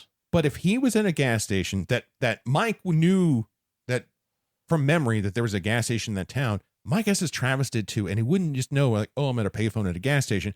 It'd be like, I'm at Herman's. But man, they also talked about like he hadn't eaten or drank anything in 5 days. Yeah. And he just went through some horrific shit. Like, how do you even know where you are? Why are you not dropped back off in the exact same spot? And if you weren't dropped back off in the exact same spot you were abducted from, how do you know where you got dropped off at? Well, and this is one of the separations from the book. Yeah. And from Travis Walton's actual story, because his actual story is that he was basically woke up back in the point in the clearing where he was abducted from. That makes sense. At Still least closed. have the courtesy alien to drop me back off where you took me. Right. Dropped off where he was abducted from, still closed. Mm-hmm.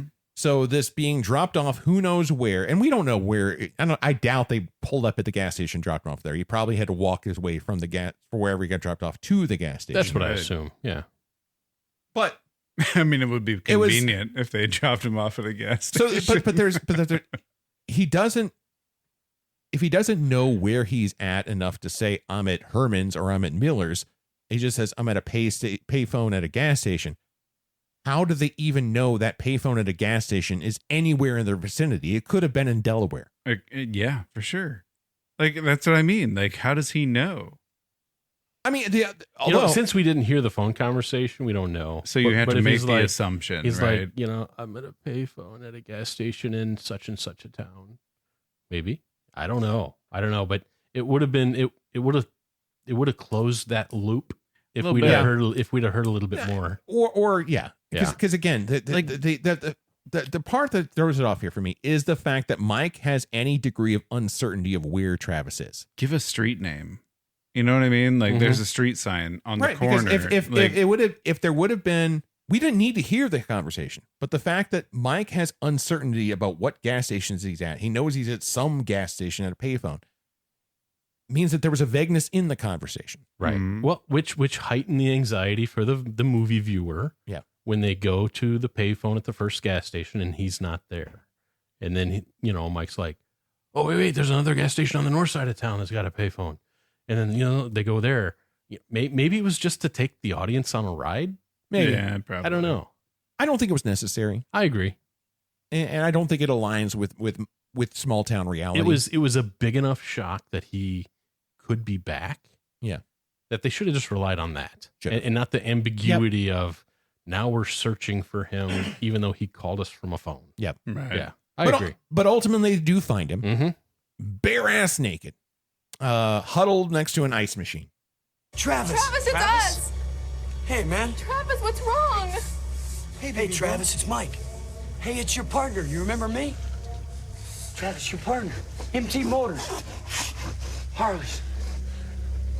You cold, man? Take it easy, bro. Take it easy. Don't try to talk, man. Travis.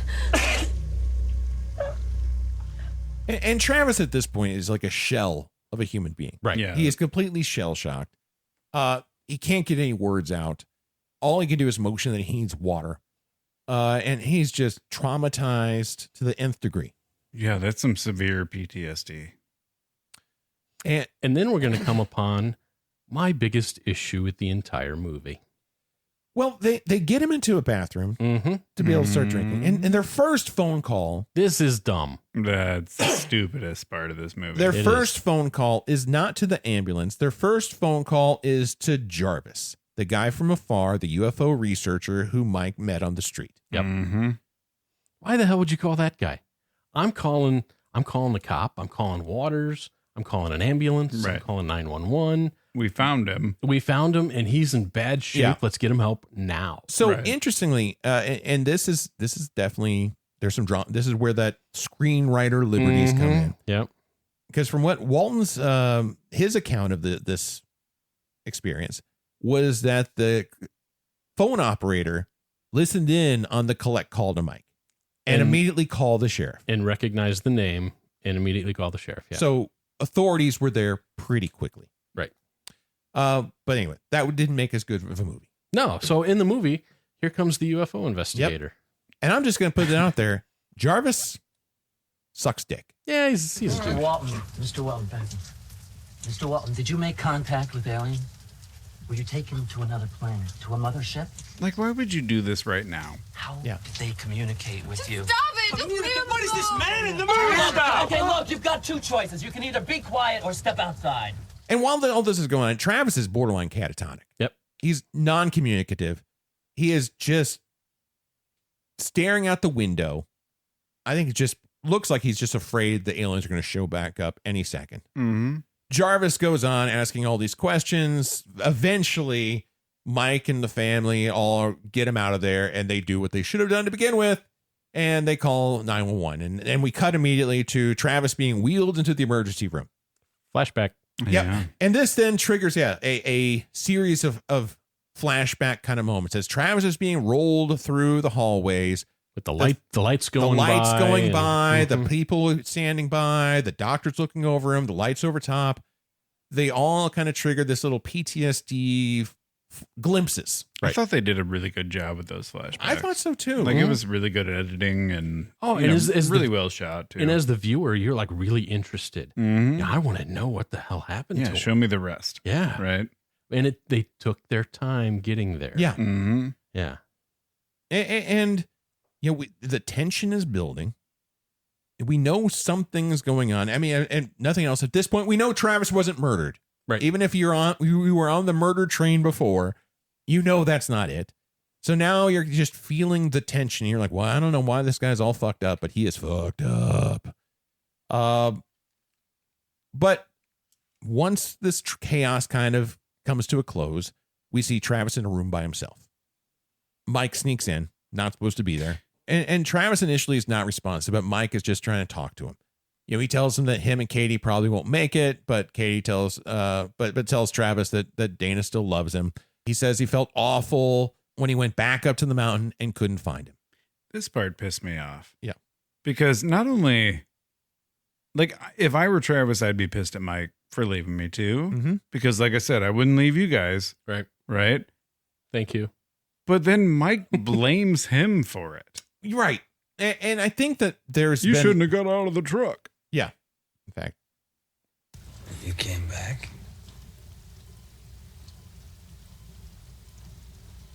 Travis, we thought you were dead. I mean, it blasted you with the light, and the guys, they got all scared, and they started hollering and everything, and... Fuck you, Mike. You left with you there? Well, come on, Travis. I mean, what did you expect me to do? I came right back for you. I mean, I get the frustration. Mike, his whole life has been turned upside down in the last 5 days. Yeah. He's been freaked out, panicked about his best friend. And thought for sure he was dead. And accused of being a murderer by a whole town. Basically ostracized and villainized by the community he grew up within. Lost his contract, lost his wife. And if when it comes down to it, if Travis would have just stayed in the fucking truck, none of this would have happened. You know what? That'd have been a boring movie. Yeah, I know. I None know. None of this would have happened either if Mike would have been a good buddy. Yeah, that's true. That's fair. And the thing is, both are true at the same time. Or there'd have been two people abducted. Possibly. Like, how many times have one of us done something stupid? Mm-hmm. And then we were like, man, I shouldn't have did that. But we also all like had each other's back for it too. Like, yeah, you did something stupid, but I'm going to stand by your side. Right. So yeah, you get out of the truck and go stare at a spaceship and get knocked out by a laser beam. Like, I'm still going to go check on you. And I'm still going to pull your ass to the truck and get you out of there. You know, I think I come and I pull you back to the truck before the beam gets you. In complete fairness. That's even smarter. I mean, that would be smarter. I'm but, get back in the truck instead of just sitting there yelling, right. Justin, get back in the truck. No, I'm running out there and I'm going to pick your ass up and cart you back. Like, something's going to happen. It'll take me a minute, but I'd carry you back to the truck. Screaming. I'm a big guy. I mean, in complete fairness, though, we are talking about levels of extremity far exceeding what we do whenever when I throw my gazelle into the pond at Woodland Park because I decide to drive 9 instead of laying up. But hey, we still have your back. I know you do, and you've been great about it. And we've never encountered an alien spaceship, but I bet we would There have was it a then time too. where you picked up my T-Bird and tried blaming some guy in a gas mask for stealing it. That was an accident. We were going to fight that guy I mean, together. we were. But we were still going to fight him together. As a team. Would have kicked his ass. You know, I think another great example is when we went camping that one time and we heard the shotgun go off and then we heard the lady screaming and then way off in the distance, then we heard a chainsaw. We were ready to go. Yeah, we were ready to get up and go and figure this out. Yeah, we wanted to go investigate the lady scream. We wanted to save a life. So absolutely we'd have visited the lights in the sky. Turns out it was just a haunted house. It was a haunted house, yes. But I mean, we were ready. We were ready. Yeah. I think we would have been ready in this situation. This movie wouldn't have happened. Yeah. If it was us three. We'd be driving that shit. All right. But the fact of the matter, Hell yeah. this is what allegedly did happen. Mm-hmm. And in this moment, I think both resentments are mutually understood. I agree. I think they're both fair. Both perspectives are very fair. Yeah. And probably wrong time, though. Oh, absolutely. Like- Not the time and place, but when is the right time and place for that kind of animosity to bubble up? Like, not the day that he just got back. I mean, honestly, you're probably right. They should have at least stomached it for a little while, and maybe like a year or two later, where they're like on a family vacation Right. together, they're sitting in a hot tub, and Mike could have been like, "Yeah, man, I never should have left you there," and Travis would be like, "What? You left me?" Right. And then they could storm out of the hot tub and then have like a beer fight or something. But Exactly. you know, But the first night he's back. yeah, that was ill timing. There was a couple of ill-timed things coming up here too. There were. Yeah, there was a bunch of things that like moving on when Travis leaves the hospital. Because this is where we get into the sequence that has been living rent-free in my brain. Yep. For 42 years at this point. Wow. Or no, I'm sorry, not 42. Let me do my math better. 32 years at this point. Yeah. Has been living in my brain. Travis goes home. The guy is not right. No. Anyone who looks at this guy will know he's not right. Mm-hmm. But he's not saying anything. He's still a shell of a person. He's not talking. But family and friends decide to throw a party. And This a is- shit yeah. ton of them. This is dumb. I mean, Like, hold off on the welcoming committee. yeah. Hey, let's have a potluck. He's back. Everybody in town is there for a potluck. Give me a break. That Jell-O salad looked gross. I hate potlucks. I know you do. You grew up on them. I grew up. Both my parents are ministers. Mm-hmm. And there was not a week that went by that I didn't have to go to at least one potluck somewhere. Hey, what's your safe food at a potluck? There is no safe food at a potluck. Oh, no. You know what? I'm sorry. Sliced white bread. You can't fuck that up. You can't. Did you have some good mac and cheese along the way? Yeah, and I also had some really terrible mac and cheese along the way. That's a bummer. That's the problem. There are so many foods that can be really good, but can also taste like dog shit, depending upon who makes them. And it's all based upon your personal preferences. And what it's come down to, it's a game of Russian roulette at a potluck. And you can only play Russian roulette so many times until you get, basically shot in the face. Yeah. I'd be afraid of like the trigonosis or the lady who brings a dish who has 15 cats. Yeah. Right. Yeah. Why? Yeah. Why is my food furry? I pooped and I didn't wash my hands. Mm-hmm. Yeah. Cookies are usually okay. Okay. Yeah. Yeah. So I ate a lot of meals of cookies. All right. But we explains a lot today. Anyway, so yeah, they're having a potluck, and Travis is it's just too many people. And just to kind of try to put it in their perspective, they're not necessarily buying this whole UFO disappearance thing. They think, the people there, if they do believe it, they're not necessarily understanding that he's scarred emotionally. I think there are a few people in this party who would have understood that he was scarred emotionally, that should have said, hey, he's not ready for a party. But apparently that conversation didn't happen, or no one gave a shit. Yeah. Tom's like, yeah, you're not dead. Yeah. Let's party. So, yeah. And so basically Travis just can't process. And he's, non-communicative. And at one point, he goes missing. Yeah. Dana's trying to find him and finds him hiding underneath the kitchen table like a scared, hurt, damaged animal. Mm-hmm. And he starts to freak out. And in the process of freak out, bumps the table. And So- on top of the table. This is the scene that I remember as a kid. This is the one scene that I do remember of this movie as a kid. And that is kind of terrifying. Yeah. Oh, yeah. Yeah. It's, in the true sense of the word, it's triggering. Like, I don't remember like everything after, but I do remember him being under the table and the syrup like rolling closer to the edge and then it hitting him in the mouth and then dripping on something him. happened. And I was like, I'm out of here. Yeah. Like, Right. I'm Yeah, done. because that syrup rolling off the table and dripping on his face basically triggers a full-blown flashback to his time of the UFO. Mm-hmm. Oh, man. A suppressed memory. Yep. Travis? Honey? Travis? Travis? What's going on? Yeah, he's lost his shit. He's fucked. Yeah. So in his flashback, he wakes up in this cocoon. I called it a is- goose sack. Yeah. Yeah. It's like a cocoon. Like an egg sack, maybe. Yeah. Or Just a goose sack. I kind of, it was almost like a condom sleeping bag. It was a condom sleeping bag. And It yeah. broke pretty easy too. Yeah, not very protective. That's how he ended up with all those kids. Yeah, but he breaks out of the giant condom thingy. And he finds himself in this large open room, and all over the walls throughout, there are just more spots that have that exact same shape as his condom pod. Kind of almost like a beehive kind of look to it. Right. Yeah.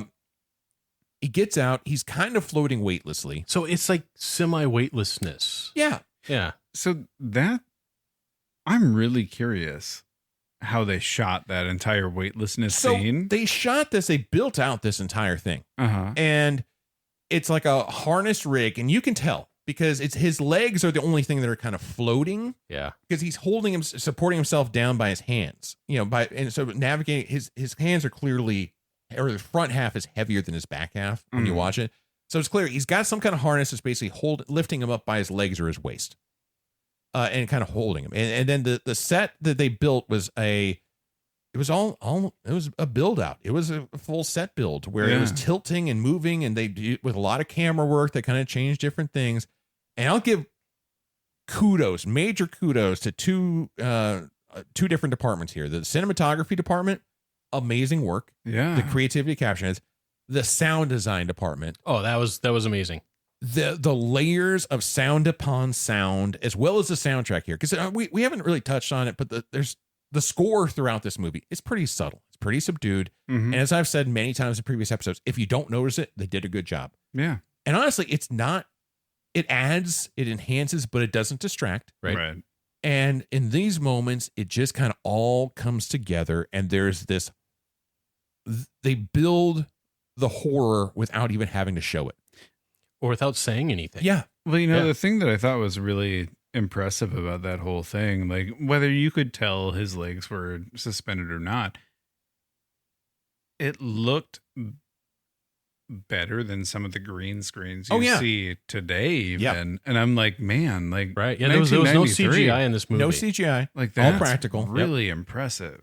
It was cool. That was it was a pretty good job. And then, the weird movements associated with maybe being harnessed kind of added to the eeriness of the scene. Yeah. Like, okay, some things work. It's not true weightlessness. It's a really bizarre environment. And how is he trying to navigate it? Yeah, I didn't question any of that. No, I didn't either. Watching it in that moment, going back and analyzing it, you could probably pick see it some out. things if You you're can see looking for it. But just like, as a first time through, like, I don't know what it's like to be in space. Right. So who am I to say that that's not what it's like to be in space? Yeah. Or in some alien universe. Like, I have no idea. Sure.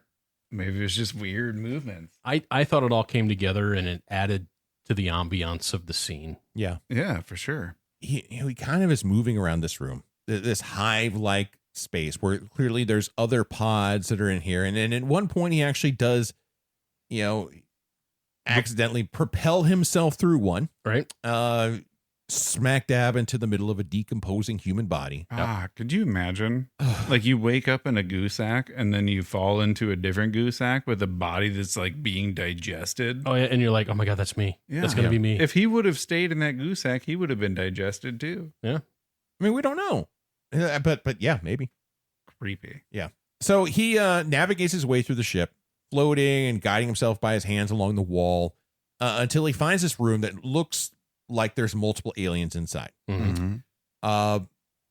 While he's kind of peeking around the corner, he notices that his motorcycle key has slipped out of his pocket and it's just floating in the air. Now, I think he had his priorities wrong in this moment, but he decides to go for his motorcycle key. He loves that motorcycle. He does love it. Well, I can understand that. If you're in this foreign, odd place, and the only thing that you see that reminds you of your life and of home, and of Earth, yeah, I get that. it's not so much that it's the motorcycle key. I think it's what it symbolizes to him. That this is something from my life. That's my stuff. Yeah, I'm gonna take whatever my stuff is. I'm not gonna leave that here. That's part of me. Yeah, it could have been a shoe. It could have been. Yeah. Could have been. In the process of trying to retrieve this key, though, he floats into the room and he discovers the figure he's been seeing are actually spacesuits. Suits. And while he's kind of checking things out, he doesn't realize this, but one of the spacesuits behind him starts to move. Yep, it's occupied. Yeah. Occupado. Not alone in the room. Nope. And they sneak up on Travis. Travis kicks his helmet off and tries to escape. That alien is now pissed. Yeah, he is. He is, man. And like, fuck getting chased by aliens in a man-sized tunnel. Like, that is terrifying. That is. I mean, you got claustrophobia. Oh my God. You've got like the whole alien stuff. And you've got all the goo. They're just climbing around. Yeah. They're coming to get you. Yep. Like, at this point, I was like, man, I probably would have just gave up and got digested. Yeah. Like, what are you fighting for? Like, how do you ever get out of there? Oh yeah, you can't. I mean, and if you got out, like, how do you get home? Where do you go? Right. I'm going to jump into this escape pod. I'm just going to go back to my goose sack and get digested. Yep. Fall asleep, and maybe this will be over. In fairness, you're not really thinking clearly at this moment. No, the way yeah, I wouldn't be either. And we touched on this earlier on in the episode, but the spacesuit we see for these aliens looks a lot like the typical gray alien we normally see. Yep, the big elongated eyes, the gray, the bulbous head. Yeah, it's your typical alien guy. But when he kicks the helmet off the alien, it looks like an angry little troll. It's an old man. It's not like a turtle face. Right. Yeah. Very scrunchy. Kind of like how a turtle face looks. You're right. Yeah, I didn't put that together, but an orange. An orange it was kind turtle. of orangey tan. He's a very angry orange turtle. Yeah. Mm-hmm. And so Travis is trying to crawl, and also very short. Yeah. Travis is trying to escape through these hallways, which were not made for human-sized men, but for alien-sized angry orange turtles. This ship, if he was on the ship, man, was it messy. See, I wrote down the exact same thing. I picture my alien spaceship to be a lot cleaner, more sleek, and bright. So this is where, again, this is Tracy Torme, took their screenwriter liberties here. Right.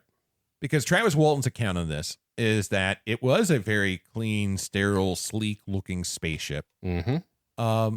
But when it came down to for drama, that's not good. It doesn't work. Yeah. So let's make this a little more, See, I don't know. horror-y. I don't know if that doesn't work.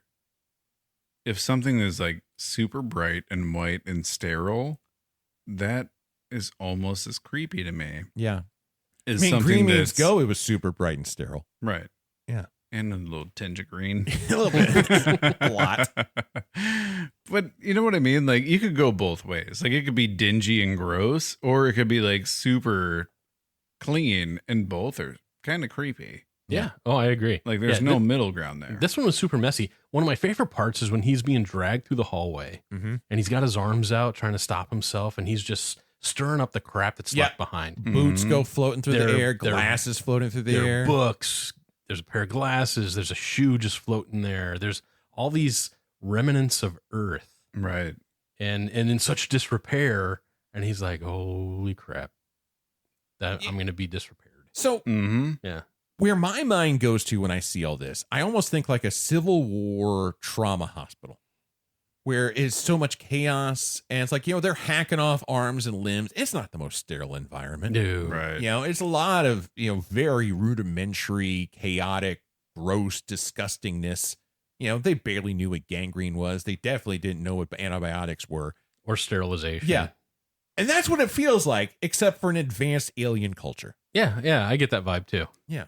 It's pretty messed up. Mm-hmm. And how are they so advanced, but yet still so disgusting?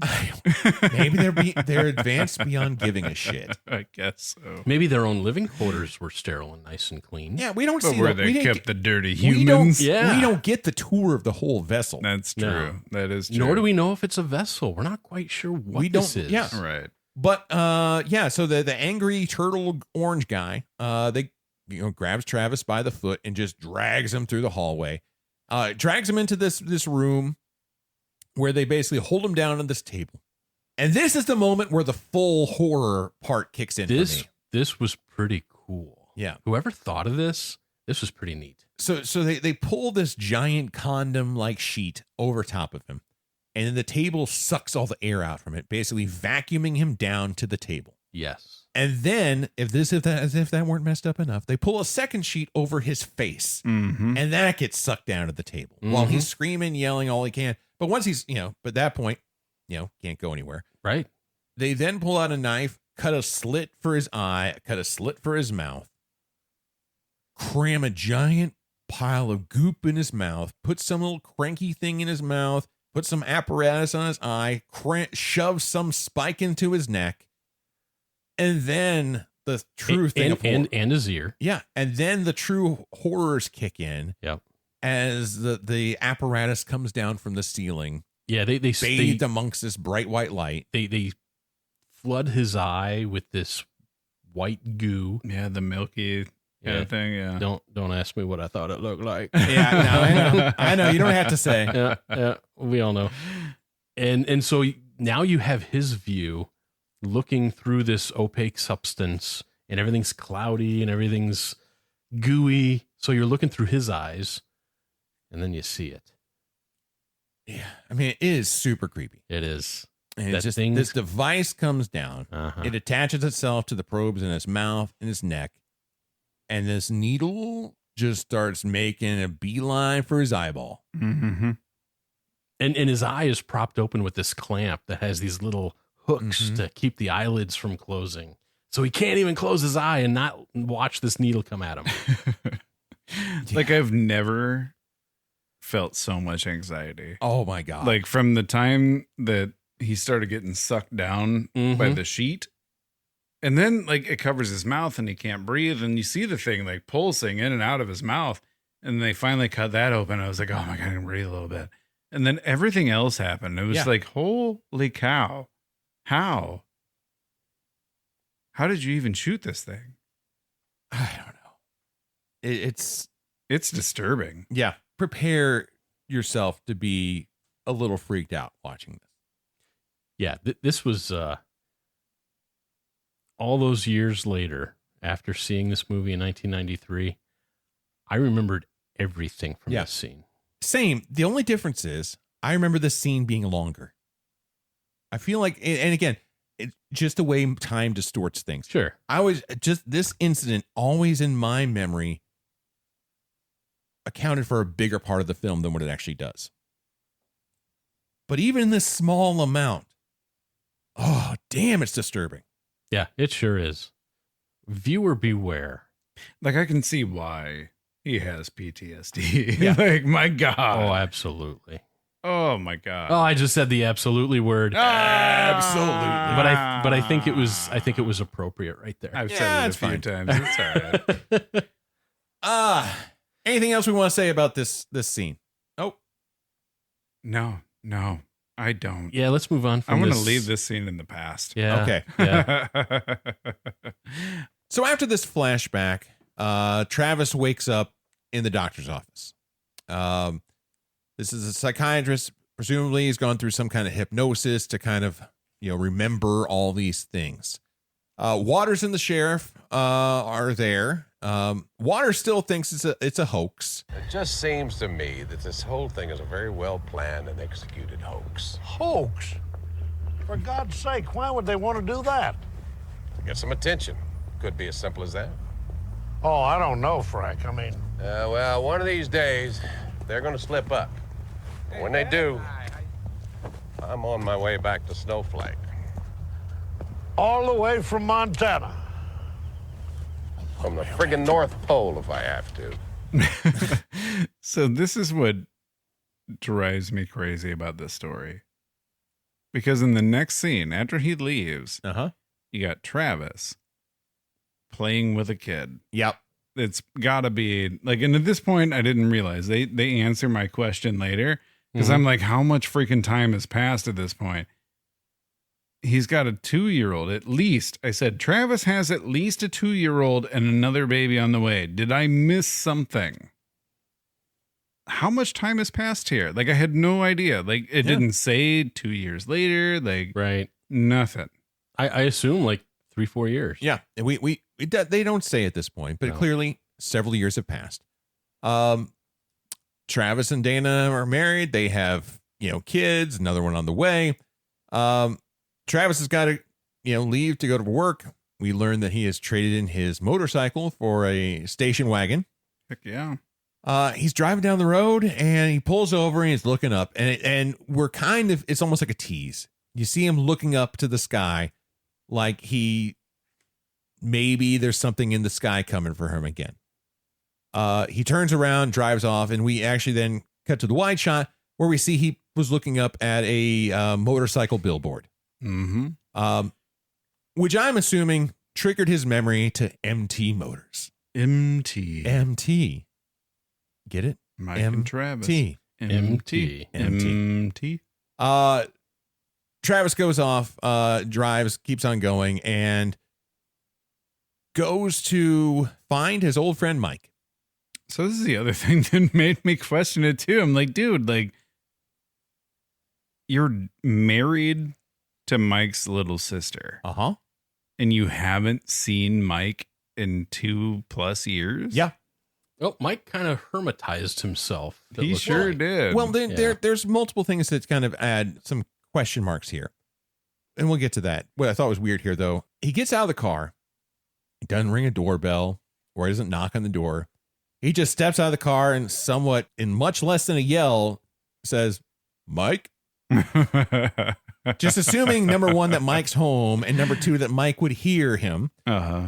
Sure enough, though, Mike does. He comes to the door. Mike and Travis go for a ride.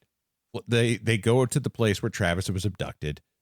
And they kind of been doing a little bit of catch up here. And one of the things that is brought up that, they have a kid, and, Mike doesn't know about that. What's really weird to me is they named the kid Michael. Mm-hmm. Now, which to me says that Travis is putting this in the past. Otherwise, you wouldn't name your kid. Constant reminder. Yeah. Yeah. So if at least one of these two has put this in the past enough 2 or whatever years ago, whenever this kid was born, to name the kid Mike, why wouldn't you reach out to Mike? Right. Why is he just now finding out that he has a basically a godson named after him? That's what 2 I'm years saying. old. Makes no sense. It doesn't make any sense. And it's his sister. Like, I could see if it was like some random girl, right, that he was married to, but you're married to Mike's sister. How does Mike not know that they've had a baby? How has nobody talked to him in 2+ years? Right. Travis knows enough to know where to find Mike. Right. Because he's living like a hermit in a cabin up in the mountains. He knows that, but no one has told Mike, hey, did you know that Travis had a kid and they named it after you? Right. Exactly. Even if you didn't pick up a phone, you'd think you would at least know that. I mean, this is pre-Facebook, but you would think you would still know that, being in a relatively small community. One of the few problems I had with this film was the ending. Yeah.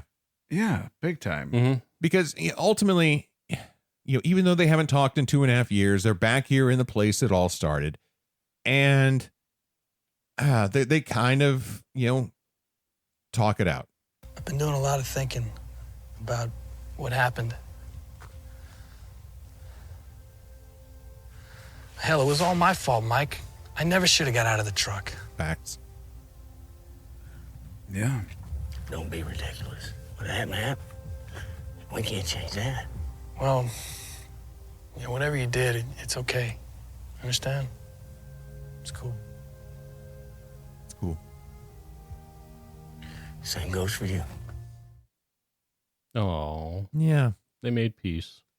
Well, sort of. I mean, they basically said, what's done is done. Right. Why did it take this long for them to come to that conclusion? I don't know. What I think is interesting is the guy who got abducted is living a great life. Yeah. He came through it just fine. Got a lovely wife, lovely kids, got a job, doing okay.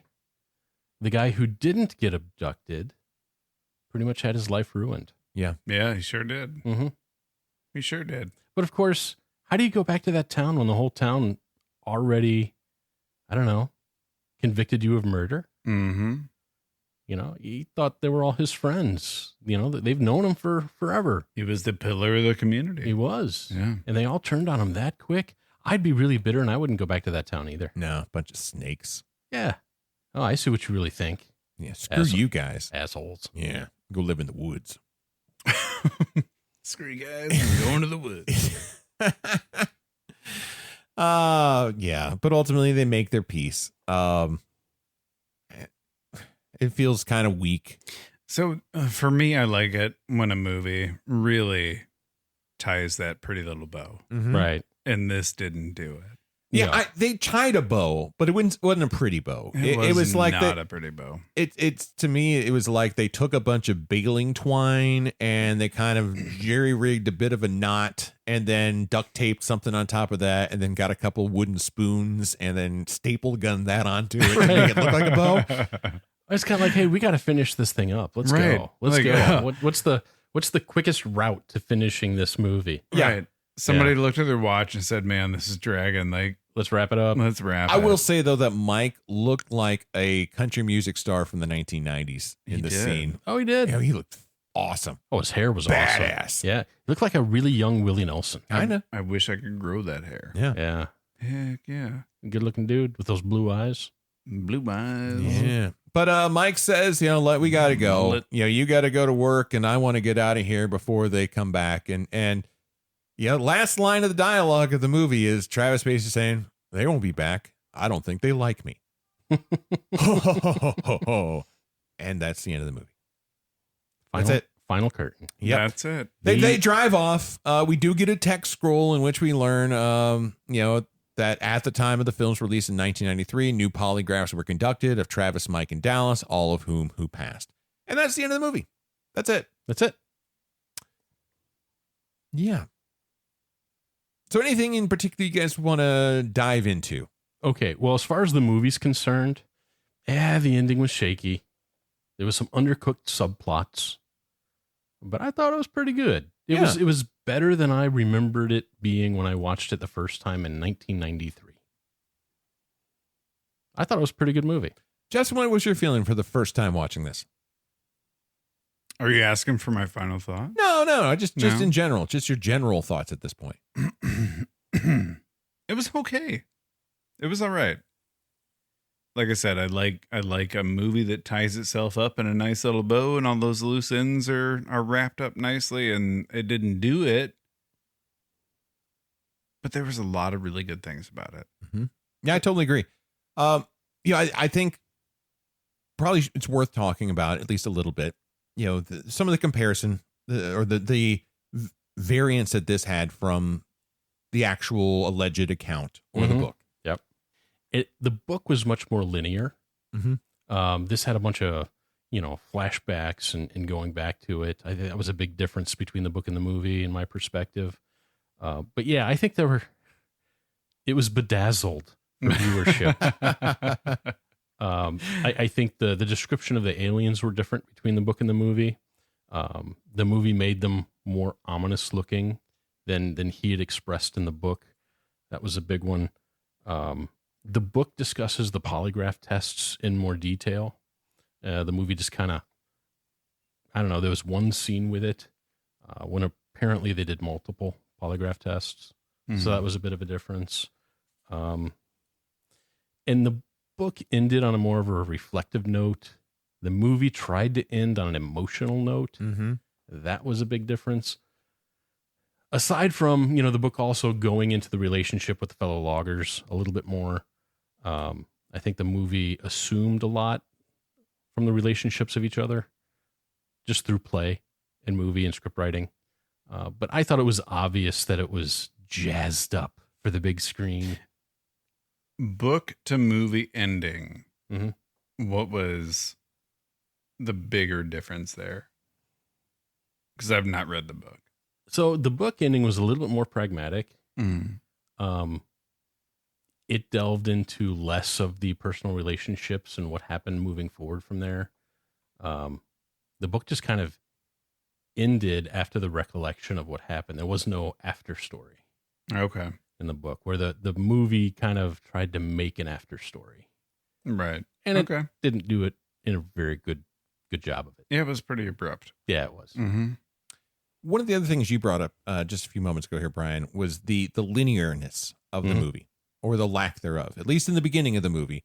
Sure. It kind of bounces back and forth between flashback and current timeline, or whatever you might want to call it. Sure.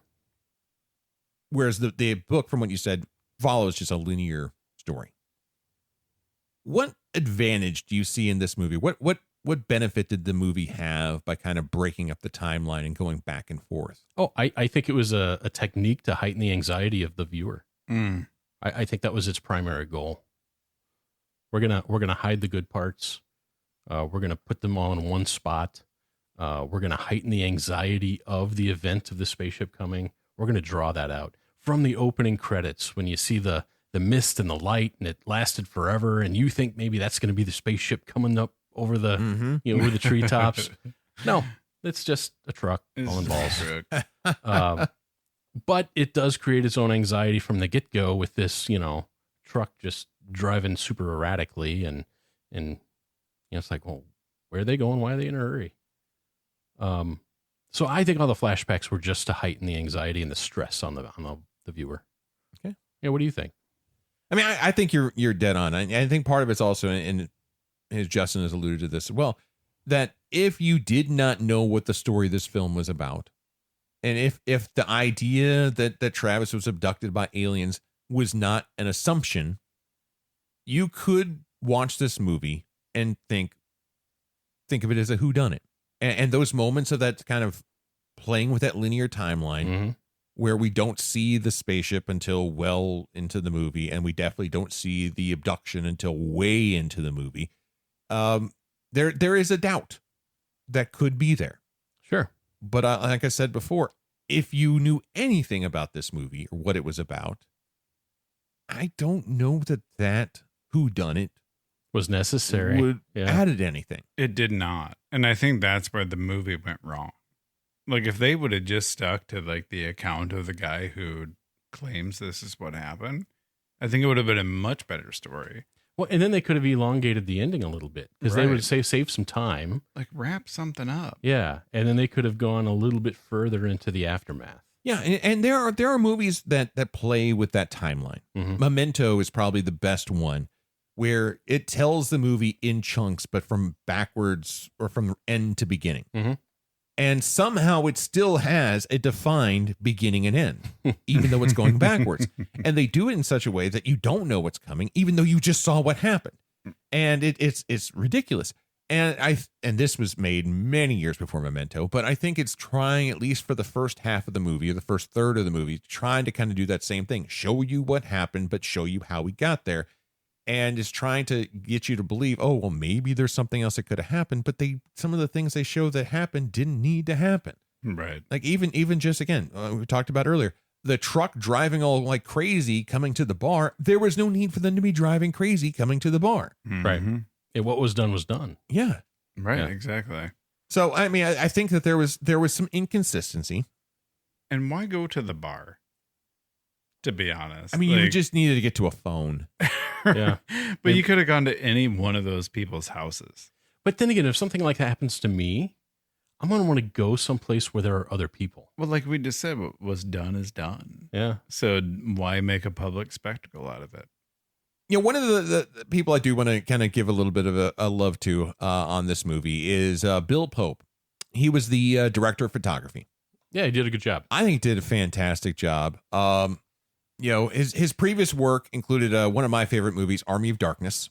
He did lots and lots of music videos, including what probably is the most cinematically made music video of all time, Metallica's One, featuring a lot of footage from Johnny Get Your Gun. Okay, it's amazing. If you haven't watched it, you should. Plus, the song is just badass. After this, though, he would go on to shoot the Matrix trilogy. Nice. Spider-Man 2 and Spider-Man 3. Those are the Sam Raimi versions. Scott Pilgrim versus the World and Doctor Strange. Yeah, he was pretty talented. He did some stuff. He did. And what I liked is that it was very naturalistic. The tone that he brought to the film with the camera work, especially in that first half of the movie. But during the abduction sequence, it's such a shift.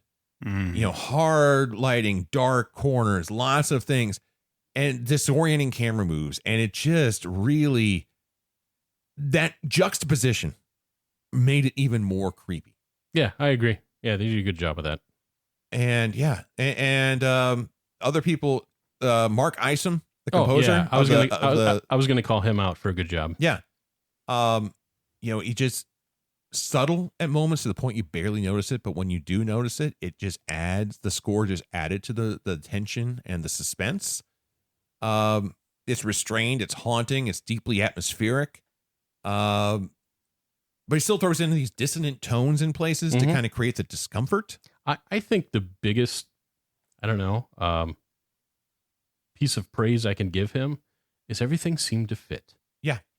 There was nothing that stood out as not a good fit for Right. what was going on in the movie. The other thing I'll give kudos to, and I brought it up earlier, but I think it's definitely worth calling out again, the sound design on the spaceship. Mm-hmm. The groans of the ship, these wet squelching sounds of the membranes of the condom walls, hollow metallic echoes, and oh my god, then that high pitched whir and the surgicalness of the device coming down from the ceiling to probe the eyeball. Yeah, that was good. I mean, that whole scene, the sound wasn't just a background. The sound was a villain. It was, and it was the star at that moment. And I would have loved to have seen how the Foley art was created. Absolutely. And because that whole sequence, I think the only dialogue is, there's spacesuits. Yeah. Everything else is and lots of sound design. Right. And environmental sounds. Yeah.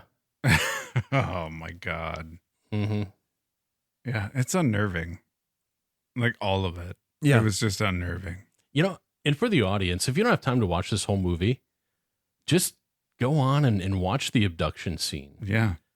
It's truly an art, and it elicited true emotion and response from me as a viewer. For sure. Yeah. Anything else we want to talk about, or should we just go into to final thoughts? Well, I have a question. Yeah. And maybe we should do this after final thoughts. Okay. What do you guys think really happened? I don't think we got time for that. Let's do final thoughts, and then we'll all right postulate. Justin, you want to start off? Oh, sure.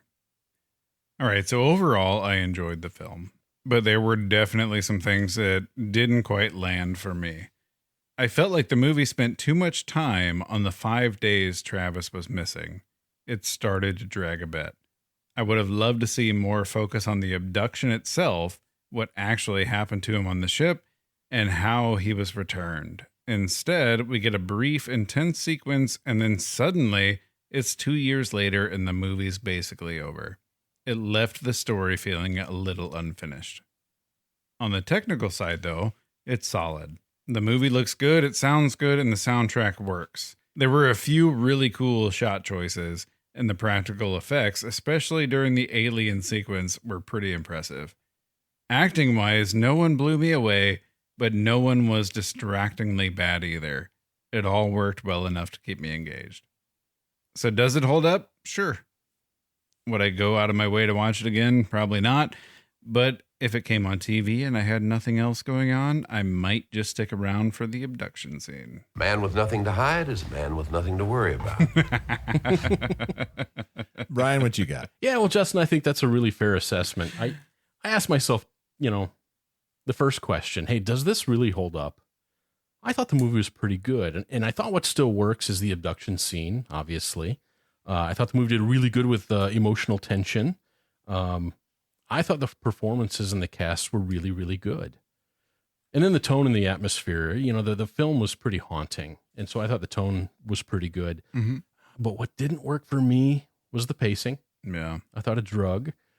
Some of the visual effects, aside from the abduction scene, I thought the visual effects with the mushroom saucer, Yeah. the fire in the sky, I thought it was a little weak. The dual saucer. Yeah, and then I thought the subplots, like I mentioned earlier, were a little undercooked. But so that's kind of how. Yeah, it kind of holds up, except for those things. I can make allowances for that. So what did we learn from Fire in the Sky? Well, first of all, if you're driving through the woods with your buddies and you see a glowing object hovering in the trees, maybe don't get out of the truck. Just maybe keep driving. Curiosity may not kill the cat, but it just might land you in a UFO wearing a jelly suit while getting poked by intergalactic proctologists. Travis Walton disappeared for 5 days, and when he came back, he didn't bring back any cool alien tech or peace treaties, just trauma, a busted timeline, and the world's most uncomfortable therapy story. And while some people still debate what really happened out in those woods, one thing's for sure.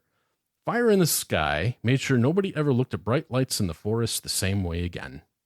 So whether you're a believer, a skeptic, or someone who just enjoys a good beamed up and freaked out story, this film has earned its place in the pantheon of unforgettable alien cinema.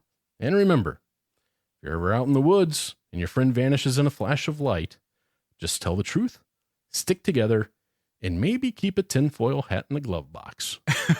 Just in case. You son of a bitch. You hadn't have gotten out of the truck in the first place. None of this would have happened. Absolutely. That's true. So, it's been over 30 years since I first watched Fire in the Sky. And I have to say, watching it again for this episode, I think I like it even more now than I did back then. When I was a teenager, I remember thinking, man, for a movie about aliens, they sure don't show up very much. But that said, the scenes that they were in, even the snot-nosed 14-year-old me would admit were goddamn chilling. The sequence inside the spaceship remains one of the most haunting and viscerally disturbing things I've ever seen on screen. It's not just scary, it's traumatizing in a way that feels real. Visually, the cinematography is excellent, moody, atmospheric, full of quiet tension, and the sound design incredible. It's layered, tactile horror.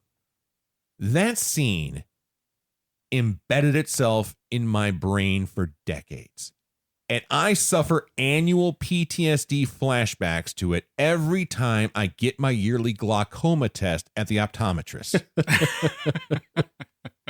But to be honest, I remembered this movie being way more about that moment than it actually is. As a kid, I didn't have the life experience to understand that this movie isn't just about aliens.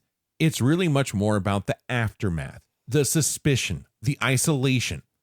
The focus on Mike and the other loggers as potential murder suspects is powerful. You feel the weight they're carrying, the guilt, the fear, the social fallout. That storyline grounds the movie in a humanness, making the sci-fi elements hit even harder. Mm-hmm. The acting is solid all around. Robert Patrick brings real depth to Mike, and DB Sweeney makes you believe every second of Travis's confusion and fear. Nothing feels over the top. Everything feels grounded enough to be unnerving. Yeah, some bits run a little bit long. But I gotta say, watching this film as a fully grown adult, I finally see Fire in the Sky for what it truly is. And what it truly is badass. And this movie absolutely holds up. So go ahead, hook me up to the polygraph. I've got nothing to hide. I love this movie, and I will definitely watch it again. Yeah, I agree with a lot of that. All right. Yeah. And that's that. That's that. All right. So if everybody could really just summarize their thoughts. Okay. What do you think happened? You want me to go first? Go ahead. All right. I've been thinking about this a lot. Yeah. I think Travis and Mike devised a plan, unbeknownst to the other loggers in the group, to get out of this logging contract or extend it and still get paid for it. So in the contract, any act of God would have extended the contract. And so they created this active alien to work as that act of God. So in the area where Travis went missing, there was a forest tower nearby. And you could have done something to create lights and have a beam of light on somebody. And he could have jumped backwards and, Mike could have been like, let's get out of here. And then Travis scurries away somewhere. I don't know. So Mike and Travis need the rest of them to believe it really happened? Yes. Okay. And so that's how they passed their polygraphs, because they actually believe something like that happened. All right. I don't know. That's just my quick take. I thought it was totally money driven. And it was displayed in the movie, the financial difficulties. But I don't know. That's what I think. All right. What do you think, Justin? I didn't think about it. Yeah. So I took it at face value. But if I wanted to come up with something real quick off the cuff, it was just a lot of acid. It could be that too. Seth, what do you think happened? You know what? I want to believe it's true. Yeah? Yeah. I think that it would be really depressing if we were alone. And I do think that if alien creatures did come to planet Earth, if they exist and they are more technologically advanced than us, I fully believe that they are adventurous. I fully believe that they're curious. I fully believe that they would come check things out, kick the tires, poke things around with their highly advanced stick, because that's what curious people do. And so, yeah, I believe that aliens would come to planet Earth and poke a stick. For what happened in the movie, I don't think they meant to necessarily hurt Travis. I think Travis got injured in the process, and hey, maybe they were just fixing up his boo-boos because they fucked up. And, if that's the case, they ain't that bad. Yeah, I could get how it could be terrifying. Just like it whenever I take my dog to the vet, I'm sure they have horror stories to tell the dog next door. Well, sure, they came back without bits. Yeah. Yeah. I mean, bright light shining, probe, something went in my butt. What the hell? We don't have the capacity to understand. Travis definitely in that moment didn't have the capacity to understand. And so, yeah, it would be a terrifying, horrible, crazy ass thing. And so, yeah, I mean, if it's real, I could definitely see miscommunication happening and their even good intentions being taken as horrifying. Now, I would also say if they're that technologically advanced, my guess is that at least this case, I'm sure there's lots of them out there. It wouldn't just be one kind of alien. Right. In this case, they were benign. At best, they were pranksters. At best, they were hot rodding teenagers having a good time and just happened to fuck up and had to bang the dents out of the Chevy before Dad got home. Right. We got to fix this human before Mom finds out. But yeah, I want to believe that it's real. I don't know if it is. This happened 40 plus years ago in many, many states away. But yeah, if it did, makes for a good story. It does make for a good story. Yeah. All right. I like that. All right. Mm-hmm. Well, anything else we want to talk about real quick before we wrap this up? Not a thing. All right. I'm good. We're good. Well, then, what do you say we wrap up this episode of the Regular Guy Movie Show? We've dissected the lights in the sky, the lie detector drama, and that unforgettable abduction sequence. But now it's your turn. What do you think about Fire in the Sky? Let us know in the comments and add your 2 cents to the conversation. If you enjoyed the episode, be sure to subscribe and leave a review. It helps more than you know. Got a movie you want us to cover? Well, head to regularguymovieshow.com and hit the Suggest a Movie link. And while you're there, check out our blog and catch up on past episodes. You can also follow us on the socials. Links are in the show notes. Thanks for listening, and as always, be kind, rewind. The Regular Guy Movie Show, talking flicks. Here we go!